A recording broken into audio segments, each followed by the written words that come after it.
കർത്താവേ, ഈ മാസം തിരുതേ മാസം 1-ാം തീയതി തുടങ്ങുമ്പോൾ ഇന്നൊരു ചെറിയ മെസ്സേജ് കൊടുക്കുവാനായിട്ട് അങ്ങൊരുക്കി തന്ന അനന്തമായ സ്നേഹത്തെയും കരുതലിനോർത്തും നന്ദി പറയുന്നു.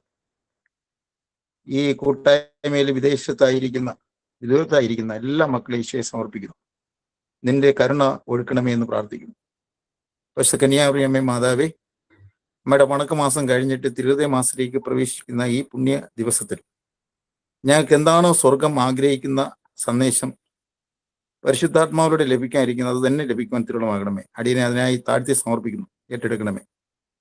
ഈ ലൈനില് ആരൊക്കെ മക്കൾ പങ്കെടുക്കാൻ ശ്രമിക്കുന്നു അവരെല്ലാവരെയും സമർപ്പിച്ച് പ്രാർത്ഥിക്കുന്നു. ഇതിൻ്റെ ഈ മൊബൈലിനെയും സമർപ്പിക്കുന്നു. ഈശോയെ ഏറ്റെടുക്കണമേ. ഈ സിസ്റ്റത്തെ ഏറ്റെടുക്കണമേ. എല്ലാ മേഖലയും സമർപ്പിച്ചുകൊണ്ട് ഉൽപ്പത്തി 3:15 നീയും സ്ത്രീയും തമ്മിലും നിന്റെ സന്ദേഹം അവിടെ സന്ദേഹം ഞാൻ ശത്രുവാകും. അവൻ നിന്റെ തല തകർക്കും, നീ അവന്റെ കുതികാലിന് പരിക്കേൽപ്പിക്കും. ഈ വചനത്തിന്റെ ശക്തിയാൽ എല്ലാ തിന്മയുടെ അരിവിലും ഞങ്ങൾ സ്വതന്ത്രമാക്കണമെന്ന് പ്രാർത്ഥിക്കും. വിശുദ്ധ മിക്കായേലിന്റെ മധ്യസ്ഥം ഞങ്ങൾ യാചിക്കുന്നു. വെളിപാട് 12:11 അവരാകട്ടെ കുഞ്ഞാട് രക്തം കൊണ്ട് സ്വന്തം സാക്ഷിയ വചനം കൊണ്ട് അവന്റെ മേൽ വിജയം നേടി ജീവൻ നൽകാനും അവർ തയ്യാറായി. ഈ വചനത്തിന്റെ അനന്തമായ ശക്തിയാൽ എല്ലാ തിന്മയുടെ സ്വാധീനം വലയത്തുന്നു രക്തത്തിന്റെ യോഗ്യതയാൽ എല്ലാ തിന്മയുടെ അരിവിലും ഞങ്ങൾ സ്വന്തമാക്കണമെന്ന് പ്രാർത്ഥിക്കുന്നു. സ്വർഗീയ മാലാഖമാരെ, സ്വർഗീയ വിശുദ്ധരെ മധ്യസ്ഥം വഹിക്കണമെന്ന് പ്രാർത്ഥിക്കും. വിശുദ്ധ ജസ്റ്റിന്റെ രക്തസാക്ഷിത്വ ദിനം കൂടിയാണെന്ന് വിശുദ്ധ ജസ്റ്റിനോട് ഞങ്ങൾ യാചിക്കുന്നു, എങ്കിൽ പ്രാർത്ഥിക്കുന്നു. അവിടുന്ന് സ്വർഗത്തീർന്ന് ഈ പ്രിയ മക്കൾ കൊടുക്കേണ്ട സന്ദേശം കൊടുക്കാൻ മധ്യസ്ഥം വഹിക്കണമെന്ന് പ്രാർത്ഥിക്കുന്നു. അമ്മേ മാതാവേ, പരിശുദ്ധ കന്യാമറിയമേ, അമ്മയുടെ മഹനീയ സ്ഥാനത്തിൽ മധ്യസ്ഥം യാചിക്കുന്നു. നന്മ നിറഞ്ഞ മറിയമേ സ്വസ്തി, കർത്താവ് അങ്ങയുടെ സ്ത്രീകൾ അങ്ങ് അനുഗ്രഹിക്കപ്പെട്ടുള്ളാവുന്നു. അനുഗ്രഹത്തിന് ഫലമായി ഈശോ അനുഗ്രഹിക്കപ്പെട്ടവനാകുന്നു.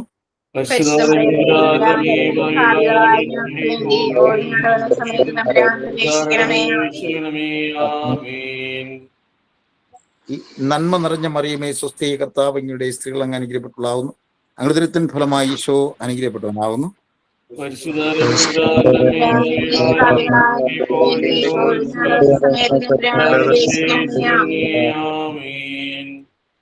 നന്മ നിറഞ്ഞ മറിയമേ സ്വസ്തി, കർത്താവ് അങ്ങയുടെ സ്ത്രീകൾ അങ്ങ് അനുഗ്രഹിക്കപ്പെട്ടുള്ളാവുന്നു. അനുഗ്രഹത്തിന് ഫലമായി ഈശോ അനുഗ്രഹിക്കപ്പെട്ടവനാകുന്നു.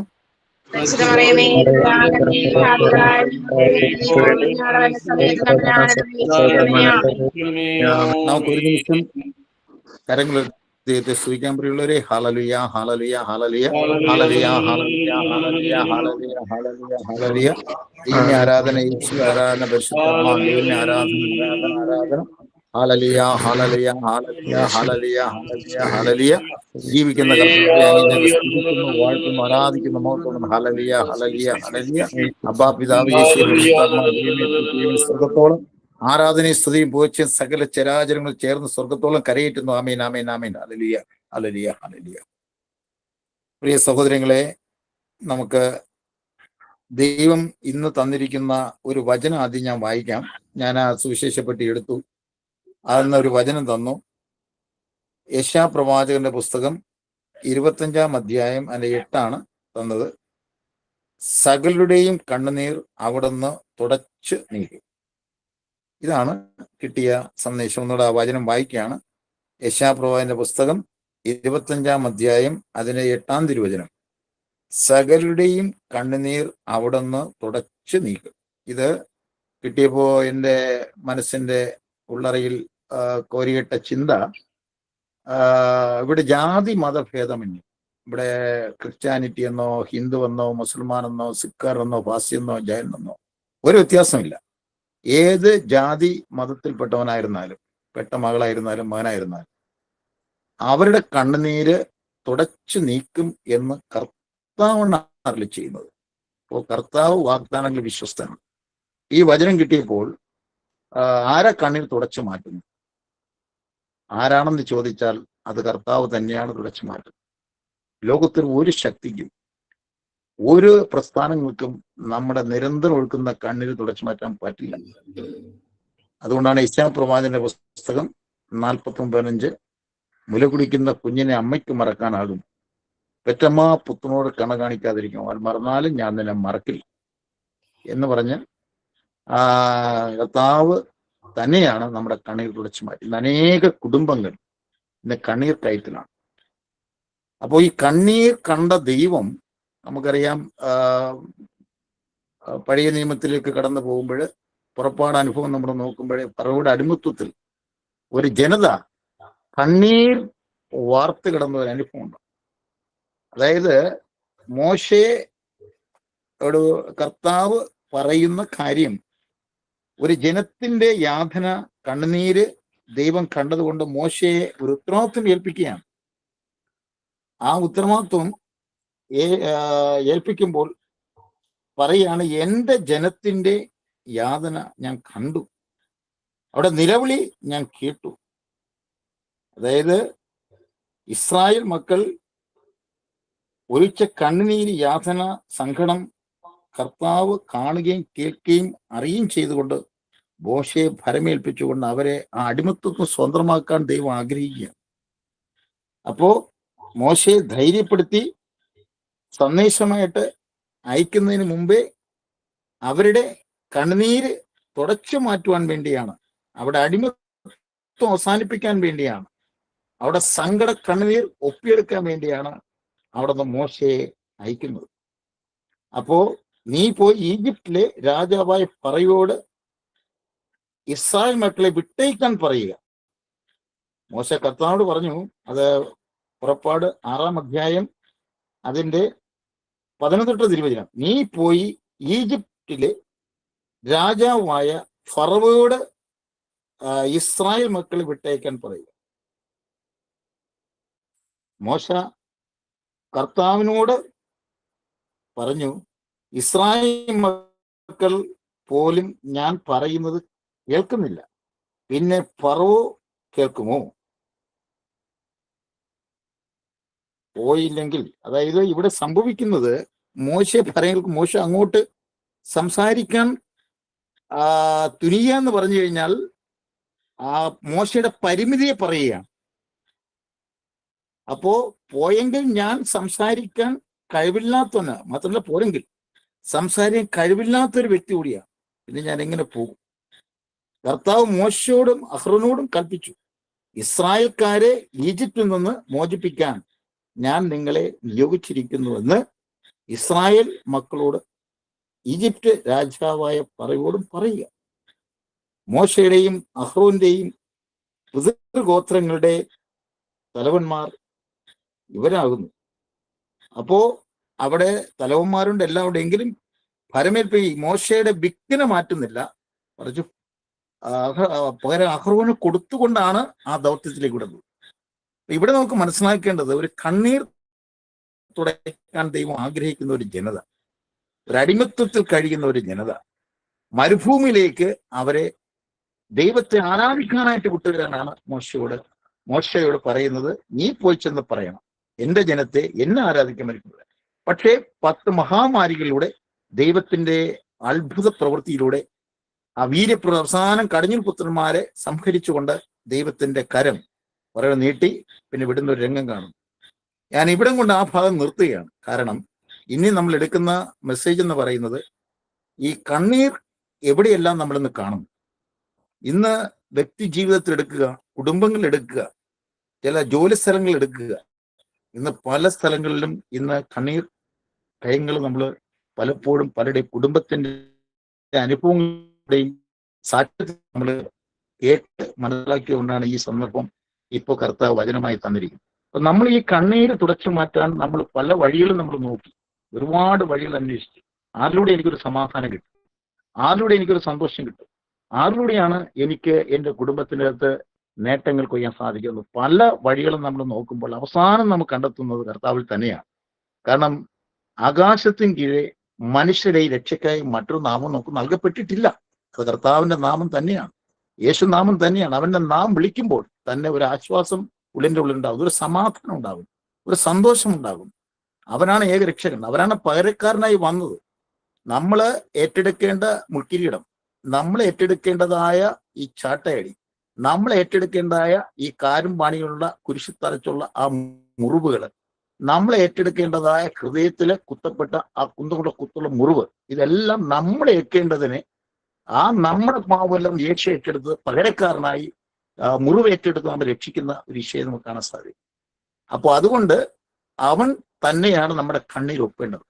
ഇനി പ്രിയമുള്ളവരെ, നമ്മൾ ഈ കണ്ണീര് എന്തുകൊണ്ട് സംഭവിക്കുന്നു? ഇനി നമ്മൾ ഈ വിഷയം ഞാൻ പരിശുദ്ധാത്മാവ് ദൈവത്തിലേക്ക് വിരച്ചിട്ടുണ്ട്. അത് ഞാൻ ഇത് പറയാൻ കാരണം, നമ്മുടെ ദുഃഖത്തിന്റെ കാരണം എന്താണ്, കണ്ണീരിന്റെ കാരണം എന്താണെന്ന് കണ്ടുപിടിക്കണം. നമുക്കറിയാൻ സാധിക്കും, സങ്കീർത്തന്റെ പുസ്തകം 77-ാം അധ്യായത്തിൽ അത്യുന്നതന്റെ ശക്തി എന്നിൽ പ്രകടമാകത്താണ് എന്റെ ദുഃഖത്തിന് കാരണം. നമ്മൾ അവിടേക്ക് പോകണം. അത് സങ്കീർത്തനം 77-ാം അധ്യായം അതിന്റെ 10 പറയുന്നത്, അത്യുന്നതന്റെ ശക്തി പ്രകടമാകത്താണ് എന്റെ ദുഃഖത്തിന് കാരണം. അപ്പോ എന്ന് ഞാൻ പറഞ്ഞു. അപ്പൊ എന്റെ ദുഃഖം അല്ലെങ്കിൽ എന്റെ കണ്ണീരിന് കാരണം കണ്ടുപിടിക്കണം. ചില കണ്ണുനീർ എന്താണ്? രോഗത്തെക്കുറിച്ചുള്ള കണ്ണുനീരാണ്. ചിലർക്ക് സാമ്പത്തിക മേഖലയിലെ ഞെരുക്കത്തിന്റെ കണ്ണുനീരാണ്. ചിലർക്ക് മാതാപിതാക്കളെ വൃദ്ധസനങ്ങൾക്ക് വിട്ടിട്ട് മക്കൾ സുഖാന്വേഷിച്ചു പോകുമ്പോൾ അതിന്റെ പേരിൽ മക്കളുടെ സ്നേഹം കിട്ടാതെ വേദനിക്കുന്ന വൃദ്ധരുടെ കണ്ണുനീര്. അതേപോലെ തന്നെ വിവാഹത്തിന്റെ മേഖലയിൽ പലപ്പോഴും തടസ്സം വന്നുകൊണ്ട് അതിൽ കണ്ണീരൊഴുക്കുന്നത്, കൂടാതെ ഒരു ജോലിയുടെ മേലിൽ കണ്ണീരൊഴുക്കുന്നു, കിട്ടാതെ വരുമ്പോൾ ഉണ്ടാകുന്ന അവസ്ഥയിലുള്ള കണ്ണീര്, ഒരു ഇന്റർവ്യൂ പരാജയപ്പെടുന്ന കണ്ണുനീര്. അതേപോലെ നമ്മൾ ചിലപ്പോൾ നല്ല പ്രതീക്ഷയോടെ വിവാഹം ചെയ്യും, പക്ഷെ നിസ്സാര പ്രശ്നത്തെ ചൊല്ലി അവിടെ തർക്കം ഉണ്ടാകുന്നു, പല കാര്യങ്ങളെ ചൊല്ലി അതിനെ പെരുക്കി അവര് ഡൈവേഴ്സിന്റെ വക്കിലെത്തുന്നു, പിന്നെ ഡൈവേഴ്സായി തീരുന്നു. അത് കണ്ണുനീര്. അപ്പൊ ചുരുക്കി പറഞ്ഞാൽ ഇന്ന് എവിടെ നോക്കിയാലും കണ്ണുനീര്. നമുക്കറിയാം, ബുദ്ധന്റെ ഇത് നോക്കിക്കഴിഞ്ഞാൽ ബുദ്ധൻ യേശു ജനിക്കുന്നതിനും വർഷം മുമ്പ് ബുദ്ധനുണ്ട്. ബുദ്ധൻ ഈ ലോകത്തിന്റെ ദുഃഖം എന്താണെന്ന് അന്വേഷിച്ച് കണ്ടെത്തിയപ്പോൾ അദ്ദേഹത്തിന് മനസ്സിലായി ദുഃഖത്തിന് കാരണം അദ്ദേഹം കിട്ടിയത് ശരിക്കുമുള്ള തൃഷ്ണ, അതായത് ഈ ആശ. അതായത് ഓരോ മനുഷ്യർക്കും ഭയങ്കരമായ ആശകളാണ്. ആ ആശ അവരെ പലപ്പോഴും നിരാശയാക്കി മാറ്റും. അതിൽ ആശിക്കാം വേണം, പക്ഷെ അത്യാഗ്രഹവും അതിനപ്പുറത്തുള്ള കടന്നുള്ള ആഗ്രഹവും നമ്മൾ വെച്ച് പുലർത്തിയാൽ സാധിക്കും, അവർക്ക് ദുഃഖം ഉണ്ടാവും. ഇപ്പോൾ ലോകം പ്രപഞ്ചം മുഴുവനും ദുഃഖപൂർണ്ണമായിരുന്നു അദ്ദേഹം കണ്ടെത്തി. ബോധിവൃക്ഷത്തോട്ടിരിക്കുന്നപ്പോൾ അദ്ദേഹത്തിന് ബോധോദയം. അപ്പൊ അത് ദുഃഖം എന്തുകൊണ്ടാണ് ഈ ദുഃഖം സംഭവിക്കുന്നത്? മനുഷ്യരുടെ ആഗ്രഹങ്ങൾ അത് സഫലമാകുമ്പോൾ അത് ചിലപ്പോൾ ദുഃഖത്തിലേക്ക് വഴിതെളിക്കും. അപ്പോൾ രോഗം, ഇങ്ങനെ പല പല മേഖലകളിലും ദുഃഖങ്ങളുടെയും കാണുന്നു. യുദ്ധം പൊട്ടിക്കൊണ്ടിരിക്കുന്നു. അപ്പൊ അത് 3-ാം ലോക മഹായുദ്ധത്തിലേക്ക് കാലെടുത്ത് വെക്കുന്നവർക്ക് അറിയാൻ പറ്റില്ല. അവിടെ എത്രയോ കുട്ടികളും സ്ത്രീഗണങ്ങളും ഇന്ന് ഒരു നേരത്തെ ആഹാരമല്ലാതെ ഇന്ന് കണ്ണീർ കയറ്റിലാണ്. അപ്പൊ ഇതെല്ലാം എന്തുകൊണ്ട്? ഈ രോഗത്തിന്റെ ഒരു ഭാഗത്ത് കണ്ണുനീര്, യുദ്ധത്തിന്റെ ഒരു കണ്ണുനീര്, ഇപ്പൊ ജലപ്രളയത്തിന്റെ ഒരു കണ്ണുനീര്, എല്ലാ രീതിയിലും പ്രപഞ്ചം ദുഃഖത്തിന്റെ മേഖലയിൽ കിടന്ന് നീറുന്നതിന്റെ അവസ്ഥ എന്താണ്? വേറെ ഒന്നുമില്ല, അറിയേണ്ടവനെ അറിയേണ്ടത് രീതി ഏറ്റവും അതാണ് സങ്കീർത്തനം എഴുതി വെച്ചിരിക്കുന്നു. അത്യുന്നതന്റെ ശക്തി എന്നിൽ പ്രകടമാകത്താണ് ദുഃഖത്തിന്റെ കാരണം. അപ്പൊ അത്യുന്നതന്റെ ശക്തി പ്രകടമാകണം, പ്രകടമാകാത്തതാണ് ദുഃഖം. അപ്പം അത്യുന്ന ശക്തി ആരാണ്? അപ്പൊ മറിയം പറഞ്ഞു. ഈ മറിയം പുരുഷനെ അറിയാത്ത അമ്മ പറയാണ് ഇതെങ്ങനെ സംഭവിക്കും? നമുക്ക് ലൂക്കയുടെ സുവിശേഷത്തിലേക്ക് പോവാം. നമുക്ക് അതിലേക്ക് വരുമ്പോൾ നമുക്ക് ഈ ദുഃഖത്തെ എങ്ങനെ ഓവർകം ചെയ്യാം. ഇപ്പോൾ ബുദ്ധൻ പറയുന്നുണ്ട് ശരിയായ പ്രാർത്ഥന, ശരിയായ സംസാരം, ശരിയായ ജീവിതചര്യ, ഇങ്ങനെ 8 മാർഗങ്ങൾ പറയുന്നുണ്ട്. അതാണ് അദ്ദേഹം പറഞ്ഞു വെക്കുന്ന ദുഃഖത്തെ അകറ്റാനുള്ള, അല്ലെങ്കിൽ നമ്മുടെ എന്താ പറയാ, നമ്മുടെ വേദനകളും കണ്ണീരും മാറ്റാനുള്ള വഴി അദ്ദേഹം പറഞ്ഞു വെക്കുന്നുണ്ട്. പക്ഷെ യേശു എന്താ പറയുന്നത്? യേശുവിന്റെ ആ വചനത്തിന് എന്താ അടങ്ങിയിരിക്കുന്നത്? യേശു നമുക്ക് തരുന്ന ആ വാഗ്ദാനം എന്താണ്? ഞങ്ങൾക്ക് സഹായം തരും. ആ സഹായം വരുമ്പോൾ നിങ്ങളുടെ സകല പ്രശ്നം, നിങ്ങളുടെ സകല കാര്യങ്ങളും പഠിപ്പിക്കും. അപ്പൊ സകല കാര്യം പഠിപ്പിക്കുന്ന പരിശുദ്ധാത്മാവ് നമ്മൾ പ്രകടമായി കഴിഞ്ഞാൽ നമുക്ക് മാമോദീസയിൽ കിട്ടിയത്, പക്ഷെ അതിനെ ഒന്ന് ഉജ്ജ്വലിപ്പിക്കാൻ നമുക്ക് സാധിക്കാതെ പോകുന്നു. ആ ഉജ്ജ്വലിപ്പിച്ച് കഴിഞ്ഞാൽ പിന്നെ നമ്മൾ ദുഃഖത്തിന് കാരണമല്ല. കാരണം ആത്മാവിന്റെ നിയന്ത്രണത്തിലാണ് നമ്മൾ ജീവിക്കുക. ആത്മാവ് നിയന്ത്രണം ഉള്ളവൻ ദൈവത്തിന്റെ അടുത്തിരുന്ന് ജീവിക്കുന്നവരാണ്. അപ്പൊ ദൈവികമായ ഒരു ജീവൻ നയിക്കുന്നത് ആത്മീയ മനുഷ്യനാണ്. അപ്പൊ ആത്മീയ മനുഷ്യന് ദുഃഖിക്കേണ്ട കാര്യമില്ല. പക്ഷെ ജഡിക മനുഷ്യൻ കിടക്കുന്ന കുറെ സുഖാന്വേഷിച്ച് പോകുമ്പോൾ പിന്നെ അവിടെ ജലത്തിലേക്ക് തന്നെ വീഴുമ്പോൾ മരണാവസ്ഥയിലാണ്. അപ്പോ അതുകൊണ്ടാണ് പറയുന്നത് എന്റെ വചനം ആത്മാവും ജീവനുമാണ്. അപ്പൊ ആ വചനം, യേശു പറഞ്ഞ വചനം ഉൾക്കൊള്ളുന്നവന് ദുഃഖത്തിന് കാര്യം പറയില്ല. അവ ഏത് ദുഃഖം വന്നാലും സഹനം വന്നാലും യേശുവിനെ സന്തോഷിക്കും. അതുകൊണ്ടാണല്ലോ ഈ അപ്പോസ്തല പ്രവർത്തനങ്ങൾ അതിന് 5-ാം അധ്യായത്തില് 41 പറയുന്നത്, സംഘത്തിന് മുമ്പിൽ അവര് എങ്ങനെ പോയി എന്ന് ചോദിച്ചു കഴിഞ്ഞാൽ അവർ ഈ സംഘത്തിന് മുമ്പില് പോയ അവസ്ഥയെക്കുറിച്ച് പറയുന്നത്, യേശുവിനെ പ്രതി അപമാനം സഹിക്കാൻ ഞങ്ങൾക്ക് യോഗ്യം ലഭിച്ചവർ അവിടെ സന്തോഷം കിടന്നു. അപ്പോൾ അപമാനം സഹിക്കാൻ യോഗ്യം ലഭിച്ച് ആത്മാവ് പറഞ്ഞു കൊടുക്കുകയാണ്. അപ്പൊ ഏത് സഹനം വന്നാലും നിന്ദനം വന്നാലും ദുഃഖമല്ല അവിടെ വരുന്നത്, അവിടെ സന്തോഷം കൊണ്ട് അവർ കടന്നുപോയിരിക്കും. അപ്പോൾ ആത്മാവിന്റെ ജ്വലനം അവർക്കുള്ളത് കൊണ്ടാണ് നിങ്ങൾ കുരിശിത്തറച്ച് കൊന്ന് യേശുവിനെ കുറിച്ച് ഞങ്ങൾ പ്രവേശിക്കുന്നത്. നേരത്തെ പേടിച്ചിരുന്നവരാ. അപ്പൊ അത്യുന്നതിന്റെ ശക്തി അവർക്ക് പ്രകടമാകാതിരുന്നത് കൊണ്ടാണ് പെന്തക്കോസ്ത നാളിന് മുമ്പ് അവരുടെ അവസ്ഥ ഒരു നിർജീവ അവസ്ഥയാണ്, ഒരു മരണാവസ്ഥയായിരുന്നു, ഭയപ്പെട്ട അവസ്ഥയാണ്, ഒളിച്ചിരിക്കുന്ന അവസ്ഥയാണ്. എന്നാൽ യേശു വന്ന് ആത്മാവിനെ സഹായം കൊടുത്തപ്പോൾ അവൻ വരുമ്പോൾ എല്ലാ കാര്യങ്ങളും പഠിപ്പിക്കും. നീതിയെക്കുറിച്ചും ന്യായത്തെക്കുറിച്ചും പാപത്തെക്കുറിച്ചും ബോധ്യം തരും. അവൻ സത്യത്തിന്റെ പൂർണ്ണതയിലേക്ക് നയിക്കും. അവൻ സഹായകൻ. അപ്പൊ ആ സഹായകന്റെ ഉന്നതത്തിൽ നൽകപ്പെട്ട സഹായകന്റെ ജ്വലനം നമുക്ക് ഇല്ലാതെ പോയതാണ് നമ്മുടെ ദുഃഖത്തിന് കാരണം. അപ്പൊ നമ്മൾ ഈ ലൂക്കയുടെ സുവിശേഷത്തിലൂടെ അമ്മ പറയുന്ന ഒരു പോയിന്റ്, അതിനു മുമ്പേ അമ്മ പറയുന്നതാണ് ലൂക്കയുടെ സുവിശേഷം അതിന്റെ 1-ാം അധ്യായം അതിന് 36. ഇതാ നിന്റെ ചാർച്ചക്കാർ വൃത്തിയായ എലിസബത്ത് ഒരു പുത്രനെ ഗർഭം ധരിച്ചിരിക്കുന്നു, വന്ധ്യയെന്ന് പറഞ്ഞിരിക്കുന്നു, അവർക്ക് ഇത് 6-ാം മാസമാണ്, ദൈവത്തിന് ഒന്നും അസാധ്യമല്ല. മറിയം പറഞ്ഞു, ഇതാ കർത്താവിന്റെ ദാസി, നിന്റെ വാക്ക് എന്നെ നിറവേറട്ടെ. അപ്പോൾ ദൂതൻ അവിടെ മുമ്പിൽ പറയും. അപ്പൊ ഇവിടെ അതിന് തൊട്ടു മുമ്പേ 34 മറിയം ദൂതനോട് പറഞ്ഞു, ഇത് ഞാൻ പുരുഷനെ അറിയുന്നില്ലല്ലോ. ദൂതൻ മറുപടി പറഞ്ഞു, പരിശുദ്ധാത്മാവ് നിന്റെ മേൽ വരും, അത്യുന്നതന്റെ ശക്തി നിന്റെ മേൽ ആവസിക്കും, ആകയാൽ ജനിക്കാൻ പോകുന്ന ശിശു പരിശുദ്ധൻ ദൈവപുത്രൻ എന്ന് വിളിക്കപ്പെടും. അപ്പൊ അത്യുന്നതന്റെ ശക്തി വന്നു കഴിയുമ്പോഴാണ് നീ അസാധ്യമെന്ന് പറയുന്ന കാര്യങ്ങൾ സാധ്യമാക്കി തരുന്ന പ്രവർത്തനത്തിൽ വരുന്നത്. പുരുഷന്റെ ബന്ധമില്ലാതെ ഒരു കുഞ്ഞ് ജനിക്കും എന്ന് മാലാഖ പറഞ്ഞപ്പോൾ ഇതെങ്ങനെ സംഭവിക്കും എന്നുള്ള ഉത്തരം കൊടുക്കുന്ന അത്യുന്നത ശക്തി. അപ്പൊ അത്യുന്നതന്റെ ശക്തി പ്രകടമാകാതെ പോകുന്നതാണ് ദുഃഖത്തിന് കാരണം. ഇവിടെ അത്യുന്നത ശക്തി വന്ന് നീ കുഞ്ഞിന് ജന്മം കൊടുക്കും. വന്ധ്യ എലിസബത്ത് ഇപ്പോൾ 6-ാം മാസമാണ്. അപ്പൊ ദൈവത്തിനൊന്നും അസാധ്യമല്ല, ദൈവത്തിനും സാധ്യമാണ്. അപ്പൊ നിന്റെ കണ്ണീരിന് കാരണം നിന്നിൽ പാകിയിരിക്കുന്ന ക്രൈസ്തവ മക്കളെ, നിന്നിലും എന്നിലും പാകിയിരിക്കുന്ന പരിശുദ്ധാത്മാവ് മാമോദീസ അഥവാ ജ്ഞാനസ്നാനം കിട്ടിയതിനെ നമ്മൾ എന്തുകൊണ്ട് ഉജ്ജ്വലിപ്പിക്കുന്നത്? അതുകൊണ്ട് പൗലോസ് പറഞ്ഞത്, എന്റെ കൈപ്പിൽ കിട്ടിയ കൃപാവരം നിന്നിൽ ജ്വലിക്കണമെന്ന് ഞാൻ ആഗ്രഹിക്കുന്നു, നിന്നിൽ ഉജ്ജ്വലിക്കണമെന്ന് ഞാൻ ആഗ്രഹിക്കുന്നു. അപ്പൊ ആ ഉജ്ജ്വലന ഇല്ല, ചാരമൂടി കിടക്കുകയാണ്. അതുകൊണ്ടാണ് കണ്ണീർ കണത്തിന് കാരണമാണ്. നമുക്കൊന്ന് സൂഹിക്കാം. ഹല്ലേലൂയ ഹല്ലേലൂയ ഹല്ലേലൂയ ഹല്ലേലൂയ. ഒന്ന് സൂഹിക്കട്ടെ. ഹല്ലേലൂയ. എല്ലാവരും സൂഹിക്കട്ടെ, ശക്തമായി സൂഹിക്കട്ടെ. ഹല്ലേലൂയ. കർത്താവേ, നിന്റെ ശക്തി ഉന്നതത്തിന്റെ ശക്തി പ്രകടമാകാതെ പോയതാണ് എന്റെ കുടുംബത്തിന്റെ ദുഃഖത്തിന്റെ കാരണം, എന്റെ കുടുംബത്തിന്റെ കണ്ണീരിന്റെ കാരണം. കർത്താവ് ഇന്ന് കേട്ട വചനത്തിലൂടെ എന്റെ കണ്ണീർ കടത്ത് നീ ഒപ്പിയെടുക്കാൻ വരുന്ന ദൈവമാണെന്ന് ഞങ്ങൾ അറിയുന്നത്.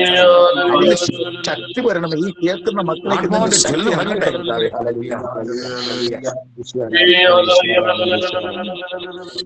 ഒരു 4 പേര് പാട്ട് പാടിയിട്ട് ഞാൻ തുടർച്ചയായിട്ട് അടുത്ത ഭാഗത്തിൽ വരികയാണ്. അത് കിട്ടുമ്പോഴേ ആത്മാവിൻ ശക്തി, അത്യുന്നത ശക്തി, പരിശുദ്ധാത്മശക്തി എന്നിൽ നിറയട്ടെ. പാടാം. ആത്മാവിൻ ശക്തി, അത്യുന്നത ശക്തി, പരിശുദ്ധാത്മശക്തി എന്നിൽ നിറയട്ടെ, എന്നിൽ നിറയട്ടെ, സഭയിൽ നിറയട്ടെ, ലോകം മുഴുവൻ കത്തിപ്പടരട്ടെ. എന്നിൽ നിറയട്ടെ, സഭയിൽ നിറയട്ടെ, ലോകം മുഴുവൻ കത്തിപ്പടരട്ടെ. അങ്ങോട്ട് പോകുമ്പോ ആദിവാസികൾ നിറഞ്ഞതുപോലെ, സ്ത്രീകന്മാര് നിറഞ്ഞതുപോലെ ഇങ്ങനെ പോകും. ആ ഗാനം അങ്ങനെയാ പോകുന്നത്. അപ്പോ സമയത്തിന് പരിധി കൊണ്ട് ഞാൻ ആ ഗാനം ഷോട്ട് ചെയ്യാം. പ്രിയമുള്ളവരെ, ഇതിൻ്റെ അകത്ത് നമുക്ക് കിട്ടേണ്ട ഒരു വലിയ ബോധ്യം, നമ്മുടെ ബലം നമ്മൾ തിരിച്ചറിയുന്നില്ല.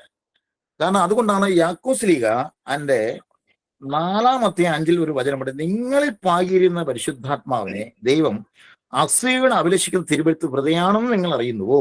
ഞാൻ അത് അതേപോലെ തന്നെ വായിക്കാം. ഞാൻ ബൈബിളിലൂടെ അത് കുറച്ചുകൂടി ആത്മീയ ജ്വലനത്തിന് വേണ്ടി ഞാൻ ആ ഭാഗം അതേപോലെ വായിക്കാം. അപ്പോൾ ഒരു യാക്കോബ് ശ്ലീഹ പറയുന്ന ആ പോയിന്റ് വളരെ നമ്മൾ ശ്രദ്ധിക്കേണ്ട കാര്യമാണ്. എന്താ പറഞ്ഞിരിക്കുന്നത്? ദൈവം നമുക്ക് ഇരിക്കുന്ന ആത്മാവ്, അതായത് യാക്കോബ് ശ്ലീഹയുടെ ലേഖനം 4-ാം അധ്യായം 5, നമ്മിൽ നിക്ഷേപിച്ചിരിക്കുന്ന ആത്മാവിനെ ദൈവം അസൂയയോടെ അഭിലഷിക്കുന്നു എന്ന് തിരുവെടുത്ത് വൃത ആണെന്ന് നിങ്ങൾ വിചാരിക്കുന്നുവോ? നോക്കണേ, പരിശുദ്ധാത്മാവിനെ നമുക്ക് നൽകപ്പെട്ടിരിക്കുന്നതിനെ നോക്കി അസൂയപ്പെടുന്നു. ദൈവം അസൂയപ്പെടുമോ? ഇല്ല. പക്ഷേ അതിന്റെ വാല്യൂ മനസ്സിലാക്കി തരാൻ വേണ്ടി ഒരു വാക്ക് കർത്താവിന്റെ നാമത്തിൽ യാക്കോബ് ശ്ലീഹ കൂട്ടിച്ചേർക്കണം. എന്താ? തന്നിരിക്കുന്ന മഹാത്മ്യം, അതായത് മൺകുടത്തിലെ നിധി, നമ്മളത് തിരിച്ചറിയുന്നില്ല എന്നതാണ് നമ്മുടെ ദുഃഖത്തിന് കാരണം. പരിശുദ്ധ നമുക്കൊരു ദാവീദ് എന്താ പ്രാർത്ഥിച്ചേ? ദാവീദ് പറഞ്ഞ സങ്കീർത്തന പുസ്തകത്തിൽ 51-ാം അധ്യായത്തിലാണ് പറഞ്ഞത്. എന്താ പറഞ്ഞിരിക്കുന്നത്? ദാവീദ് പറയാണ്, കർത്താവെ അങ്ങയുടെ സന്നിധിയിൽ നിന്ന് തള്ളിക്കളയരുത്, അങ്ങയുടെ പരിശുദ്ധാത്മാവിനെ നിന്ന് എടുത്തു കളയരുത്. ദാവീദ് അങ്ങനെ പ്രാർത്ഥിക്കുന്നേ. അപ്പൊ അങ്ങനെ പ്രാർത്ഥിക്കാൻ കാരണം എന്താണ്? വേണമെങ്കിൽ അവർ ഇങ്ങനെ പ്രാർത്ഥിക്കായിരുന്നു, കർത്താവ് എന്റെ അധികാരം എടുത്തു കളയരുത്, എന്റെ ആരോഗ്യം എടുത്ത്, എന്റെ സൈന്യത്തെ എടുത്തു കളയരുത്, എന്റെ ഭാര്യമാരെ എടുത്തു കളയരുത്, എന്റെ മക്കളെ എടുത്തു കളയരുത്, എന്റെ സിംഹാസനം എടുത്തു കളയരുത്. ഒന്നും ദാവീദ് പ്രാർത്ഥിച്ചില്ല. ഈ പരിശുദ്ധാത്മാവിനെ അനുഭവിച്ച ദാവീദ് പറയുകയാണ്, കർത്താവെ അങ്ങയുടെ സന്നിധിയിൽ നിന്ന് എന്നെ തള്ളിക്കളയരുതേ, അങ്ങയുടെ പരിശുദ്ധാത്മാവിനെ നിന്ന് എടുത്തു കളയരുത്. അപ്പൊ അതുമാത്രം പരിശുദ്ധ. കാരണം പുള്ളി സമാപന കൂടാരത്തിന് മുമ്പിൽ വെച്ച് പുള്ളിയെ സ്വയം മറന്ന് ആണെന്ന് നിർത്തമാടി. നമ്മൾ ഈ പാട്ടെല്ലാം കേട്ടിട്ടുണ്ട്, ദാവീദെ പോലെ നടനമാടി അപ്പാവി സ്വസ്തരിപ്പേരി ഗാനം ഇറങ്ങിയിട്ടുണ്ട്. ദാവീദ് ഉടുക്കുന്ന തുണി പോലും തന്റെ ശരീരം പോകുന്ന ജ്വലനമാണ്. ആടും ആടി ഭാര്യ തന്നെ പറഞ്ഞ് മര്യാദയ്ക്ക് പുറത്താവരുത്, ഇത്ര കുറ്റപ്പെടുത്തി. പക്ഷേ തന്റെ തനിക്ക് കിട്ടിയ രാജകീയ എല്ലാ വസ്ത്രവും മാറ്റിവെച്ചുകൊണ്ട് താൻ ഒരു ചണവസ്ത്രം കൊടുത്തുകൊണ്ടാണ് കർത്താവിന്റെ സ്ഥാനം എളിമപ്പെട്ടുകൊണ്ട് ദാവീദ് ആത്മാവ് നിറഞ്ഞ ആടുന്നു. ഈ ആത്മാവിന് ഒരു പാവം ചെയ്തു പോയതിന്റെ വെളിച്ചത്തിൽ അറിയാതെ പറഞ്ഞു, കർത്താവേ അങ്ങയുടെ സന്നിധി എടുത്തു കളയരുത്. കാരണം ആ ആത്മാവിനെ അനുഭവിച്ച ദാവീദിനെ അത് മറക്കാൻ പറ്റില്ല. ആ ആനന്ദത്തിലായിരുന്നു, സ്വർഗീയ അനുഭൂതിയിലായിരുന്നു. അതുകൊണ്ട് ആത്മാവിൻ്റെ. ഇനി അടുത്ത് സോളമൻ എന്നാ പ്രാർത്ഥിച്ചേ? സോളമൻ പ്രാർത്ഥിച്ചത് അധികാരം 30 ദിവസത്തിൽ ഇസ്രായേൽ ജനത്തിന്റെ ഭരണാധികാരം അപ്പനായ ദാവീദ് മകനെ ഏൽപ്പിക്കുകയാണ്. എന്താ സോളമൻ പ്രാർത്ഥിച്ചത്? സോളമൻ ജ്ഞാനത്തിന്റെ പുസ്തകം അതിന്റെ 9-ാം അധ്യായം 17 പോകുമ്പോൾ അറിയാൻ പറ്റും. അവിടെ ഉന്നതത്തിൽ നിന്ന് അവിടുത്തെ ജ്ഞാനത്തെയും പരിശുദ്ധാത്മാവിനെ അയച്ചു തന്നില്ലെങ്കിൽ അങ്ങയുടെ ഹിതം ആരറിയും? അപ്പോ പരിശുദ്ധാത്മാവിനെ കിട്ടാൻ വേണ്ടി സോളമൻ വേണ്ടി ഇങ്ങനെ പ്രാർത്ഥിക്കുമായിരുന്നു, കർത്താവേ എനിക്ക് സൈന്യത്തെ തരണമേ, ആരോഗ്യം തരണമേ, എനിക്ക് ധനം തരണമേ, മറ്റാർക്കും ഇല്ലാത്ത സമ്പത്തോടെ എന്നെ നിറയ്ക്കണമേ, സൈന്യ ബലം തരണമേ. ഒന്നും സോളമൻ ചോദിക്കുന്നില്ല. അവിടുത്തെ ജ്ഞാനത്തെയും അവിടുത്തെ പരിശുദ്ധാത്മാവിനെ അയച്ചു തന്നില്ലേ അവിടുത്തെ ഹിതം ആരറിയും? അപ്പൊ പരിശുദ്ധ. അപ്പൊ ഇവിടെ നമ്മളിനി ശരിക്കും കാര്യത്തിലേക്ക് വരുന്നത്, ഈ എലിസബത്തിനെ സന്ദർശിക്കുന്ന ഒരു രംഗം നമുക്ക് ഒന്ന് വായിച്ചു കേൾക്കാം. അതായത് മറിയം ഈ ആത്മാവ് നിറഞ്ഞിട്ട് എലിസബത്തിനെ സന്ദർശിക്കുന്ന ഒരു രംഗമുണ്ട്, നമുക്കത് വായിച്ചു കേൾക്കാം. അതായത് ആ ദിവസങ്ങളിൽ, അതായത് ഈ ലൂക്കായുടെ 1-ാം അധ്യായം അതിന്റെ 39, ആ ദിവസങ്ങളിൽ മറിയം യൂദയായിലെ മലമ്പ്രദേശത്തുള്ള ഒരു പട്ടണത്തിലേക്ക് തിടുക്കത്തിൽ യാത്ര പുറപ്പെട്ടു. അവൾ സക്രിയയുടെ വീട്ടിൽ പ്രവേശിച്ച് എലിസബത്തിനെ അഭിവാദനം ചെയ്തു. മറിയത്തിന്റെ അഭിവാദനം കേട്ടപ്പോൾ എലിസബത്തിന്റെ ഉദരത്തിൽ ശിശു കുതിച്ചു ചാടി. എലിസബത്ത് പരിശുദ്ധാത്മാവ് നിറഞ്ഞവളായി. അവൾ ഉദ്ഘോഷിച്ചു, നീ സ്ത്രീകളിൽ അനുഗ്രഹീതയാണ്, നിന്റെ ഉദരഫലവും അനുഗ്രഹീതം. എന്റെ കർത്താവിന്റെ അമ്മ എന്റെ അടുത്ത് വരാനുള്ള ഈ ഭാഗ്യം എനിക്ക് എവിടെ നിന്നു? ഇതാ നിന്റെ അഭിവാദന സ്വരം എന്റെ ചെവികളിൽ പതിച്ചപ്പോൾ ശിശു എന്റെ ഉദരത്തിൽ സന്തോഷത്താൽ കുതിച്ചാടി. കർത്താവ് അരുളി ചെയ്ത കാര്യങ്ങൾ നിറവേറുമെന്ന് വിശ്വസിച്ചവൾ ഭാഗ്യവതി. നോക്കണേ, ഇതിന്റെ അകത്ത് നമുക്ക് കണ്ടെത്താനുള്ള ഒരു വലിയ സംഭവം തന്നെയാണ്. ഇവിടെ പരിശുദ്ധാത്മ വന്നൊരു വ്യക്തിക്ക് അടങ്ങി വീട്ടിലിരിക്കാൻ പറ്റുന്നില്ല. എവിടെയാ? തിടുക്കത്തിൽ ഓടുകയാണ് ഒരു നന്മ പ്രവൃത്തി ചെയ്യാനായിട്ട്. നോക്കണേ, ഇവിടെ സാധാരണയായിട്ട് നമ്മൾ കണ്ണീരാണ്, ദുഃഖമാണ്, വേദനയാണ്, എനിക്കൊരു ശൂന്യതാബോധമുണ്ട്, എനിക്കൊരു ജീവിതത്തിൽ ഒരു സന്തോഷം ഇല്ല എന്നൊക്കെ പറഞ്ഞിരിക്കുന്നവരുണ്ടല്ലോ, അവർക്ക് ആത്മാവ് വന്നാൽ ആ ശൂന്യതാബോധം തോന്നത്തില്ല, അടങ്ങിയിരിക്കാൻ പറ്റത്തില്ല. ഇതാ ഇവിടെ നമുക്കറിയാൻ സാധിക്കും, ഈ അമ്മയെ ചലിപ്പിച്ച ആത്മാവ് ഒരു ചലനത്തോടുകൂടിയാണ് അമ്മ പുറപ്പെടുന്നത്. ഒരു ചലനം, ഒരു തിടുക്കം, ഒരു നന്മ ചെയ്യാനുള്ള തിടുക്കമാണ് അമ്മയ്ക്ക് ഉണ്ടാകുന്നത്. എന്താ? എലിസബത്തിന് ശുശ്രൂഷ ചെയ്യാനുള്ള ഒരു തിടുക്കം ഉണ്ടാകണം. മലമ്പ്രദേശമാണ്, 100 കിലോമീറ്റർ താണ്ടി ഓടുകയാണ് അമ്മ തിടുക്കത്തിൽ നന്മ ചെയ്യാനായിട്ട്. അപ്പൊ ഇവിടെ ഈ ചലനം എന്തുകൊണ്ടുണ്ടായെന്ന് വെച്ചാൽ, ഉൽപ്പത്തിയുടെ പുസ്തകം അതിന്റെ 1-ാം അധ്യായത്തിൽ ജലത്തിന്റെ മേൽ ആത്മാവ് ചലിച്ചു എന്ന് നാം വായിക്കുന്നു. നമുക്ക് നോക്കാം. ഉൽപ്പത്തിയുടെ 1-ാം അധ്യായത്തിൽ, ആദിയിൽ ദൈവം ആകാശം ഭൂമി സൃഷ്ടിച്ചു. ഭൂമി രൂപരഹിതവും ശൂന്യവുമായിരുന്നു. ആഴത്തിന് മുകളിൽ അന്ധകാരം വ്യാപിച്ചിരുന്നു. ദൈവത്തിന്റെ ചൈതന്യം വെള്ളത്തിന്റെ ചലിച്ചുകൊണ്ടിരുന്നു. അതിനുശേഷമാണ് ദൈവം അരുളി ചെയ്യുന്നത്, വെളിച്ചമുണ്ടാകട്ടെ, വെളിച്ചമുണ്ടാകും. ഇങ്ങനെ 1-ാം ദിവസം 2-ാം ദിവസം ഇങ്ങനെ കർത്താവിന്റെ സൃഷ്ടികർമ്മം നടത്തുകയാണ്, ഒരു ചിട്ട വരുത്തുകയാണ്. അപ്പോ രൂപരഹിതമായ ഭൂമി, അന്ധകാരം നിറഞ്ഞ ഒരു സാഹചര്യം, ഇവിടെയെല്ലാം വെളിച്ചത്തിലേക്ക് വരാനും ഇവിടെയെല്ലാം അടക്കിച്ചിട്ടയായിട്ട് ക്രമീകരിച്ച് പ്രപഞ്ചത്തെ സൃഷ്ടിക്കപ്പെടാനും ഉണ്ടാകുന്ന ഈ ആത്മാവിന്റെ ചലനത്തോടു കൂടിയാണ്. അപ്പൊ ഒരു വ്യക്തിയിൽ ആത്മാവ് വന്നു കഴിഞ്ഞാൽ അവൻ ചലിക്കും, അവരൊരു അടങ്ങിയിരിക്കാൻ പറ്റില്ല. ഈ ചലനമല്ലേ അമ്മ ഇവിടെ പ്രകടമാക്കുന്നത്. നോക്കണേ, അമ്മ ഈ ചലനത്തോടു കൂടി എവിടെയാ ആദ്യം പോയത്? അർഹതയുള്ള ഒരു വീട്ടിലേക്ക് പോയി ചെന്ന് നന്മ ചെയ്യുകയാണ്. ഒരു ക്രൈസ്തവൻ ഇന്ന് നന്മ ചെയ്യാൻ കഴിയുന്നില്ലെങ്കിൽ, ഒരു ക്രൈസ്തവൻ അർഹതയുള്ളവർക്ക് നന്മ മനസ്സിലാക്കി പോയി ചെന്ന് ചെയ്യാൻ കഴിയുന്നില്ലെങ്കിൽ, നമ്മുടെ ഉള്ളിൽ പായിരിക്കുന്ന പരിശുദ്ധാത്മാവിനെ നമ്മൾ കുട്ടേറ്റ് മൂടിയിരിക്കുകയാണോ, ചാരം പൂശി കിടത്തിയിരിക്കുകയാണോ എന്ന് നമ്മൾ ആത്മശോധന ചെയ്യേണ്ട സമയമാണ്. ഒരു ക്രൈസ്തവൻ മറ്റുള്ള വിജാതിയിൽ എവിടെയാണ് വ്യത്യസ്തത ഉണ്ടാകുന്നത്? അവന്റെ നന്മ പ്രവൃത്തികളിലാണ്.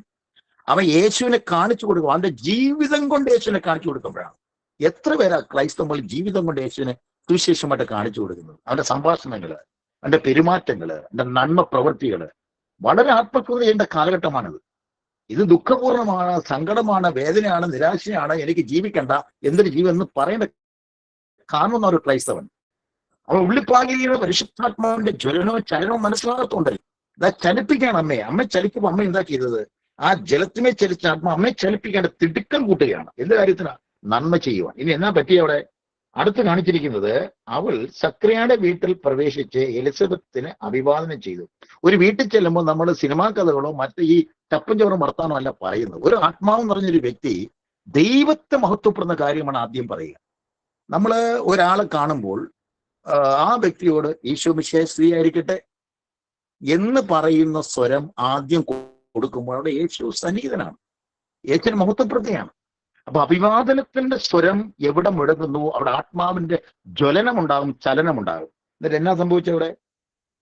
വീട്ടിൽ പ്രവേശിച്ച് എലിസബത്തിന് അഭിവാദനം ചെയ്യുക.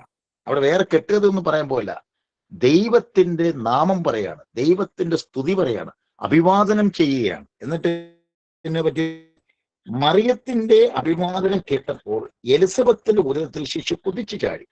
ഇന്ന് ആ കുഞ്ഞ് ഗർഭപാത്രത്തിൽ കുതിച്ചു ചാടുന്നെങ്കിൽ ഒരു 6 മാസമായൊരു കുഞ്ഞ, കാരണം ഭാവിയെ സ്നാവയോന്ന യേശുവിന് വഴിയൊരുക്കേണ്ട ആ ഗർഭപാത്രത്തിലെ പരിശുദ്ധാത്മ സ്വീകരിക്കുക. അപ്പോ പരിശുദ്ധാത്മാവിനെ താഴേക്ക് വായിക്കുമ്പോൾ അതാണ് കേൾക്കുന്നത്. അപ്പൊ ഇവിടെ ഒരു പരിശുദ്ധാത്മാവ് ക്രൈസ്തവൻ പരിശുദ്ധാത്മാവ് നിറഞ്ഞ ഒരു വ്യക്തി എവിടെ ചെന്ന് കയറുമോ, കാലുകുത്തുമോ, ആ വ്യക്തി ആദ്യം ദൈവത്തെ മഹത്വപ്പെടുത്തും. ദൈവത്തെ മഹത്വപ്പെടുത്തുന്ന സമയം തന്നെ കേൾക്കുന്ന വ്യക്തി ആനന്ദമുണ്ടാകും. ആ ആനന്ദം ആ വ്യക്തിക്ക് മാത്രമല്ല, ആ വ്യക്തിയുടെ ഗർഭപാത്രത്തിൽ കുഞ്ഞിന് ആനന്ദം ഉണ്ടാകുന്നു. ആ കുഞ്ഞിന്റെ ആനന്ദം പ്രകടമായി ആ ഉള്ളിൽ കിടന്ന് ചാടി. എന്നിട്ട് എന്താ സംഭവിക്കുന്നത് ചോദിച്ചു കഴിഞ്ഞാൽ അടുത്ത ഭാഗം കൂടെ കേൾക്കുമ്പോൾ രസം.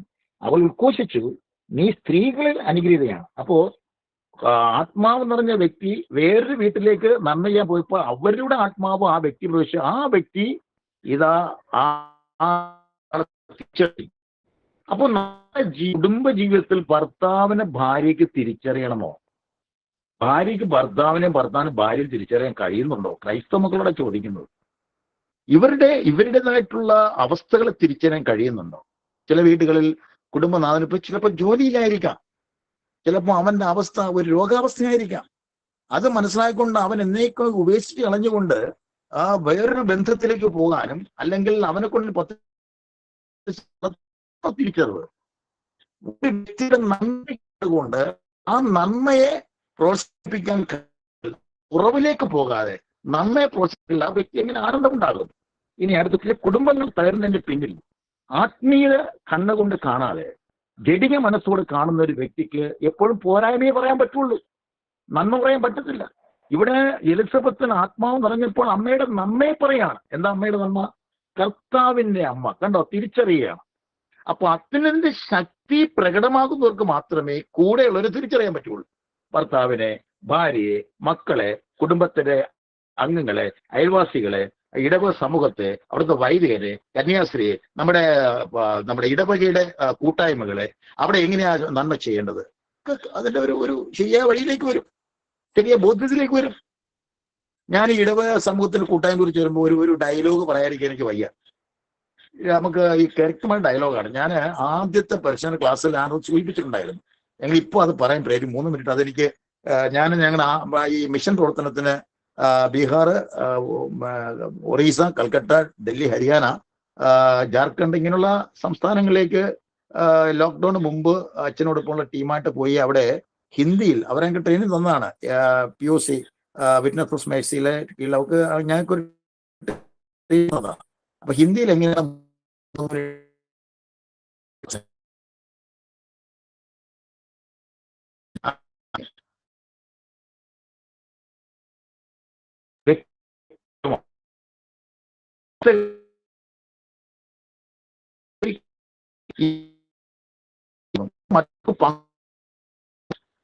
പക്ഷേ ഈ അനുഭവിക്കാനോ മറ്റു പങ്കിടാനോ പോകുന്നത് ആന്റണിയുടെ ഭാവാവസ്ഥയാണ്. എന്നാൽ 2000 വർഷം യേശു ആ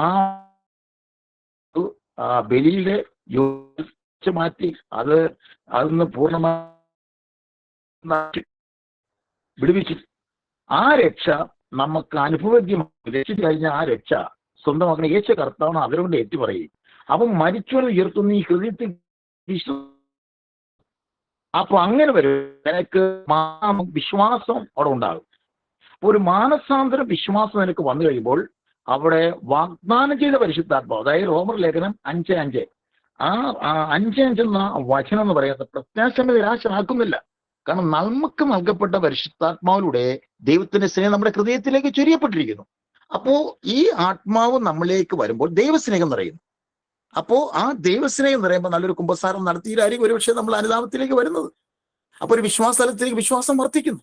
അപ്പോൾ അവിടുത്തെ വാഗ്ദാന പരിശുദ്ധാത്മാ നമ്മുടെ ഹൃദയത്തിൽ ചൊരിയുന്നു. അപ്പൊ ദൈവസ്നേഹം കൊണ്ട് നിറയുകയാണ്. അപ്പൊ ദൈവസ്നേഹത്തിന് മായമില്ലല്ലോ. അത് പ്ലാസ്റ്റിക് പൂവല്ല, ഒറിജിനൽ പൂവാണ്. അത് കള്ളനോട്ടല്ല, ഒറിജിനൽ നോട്ടാണ്.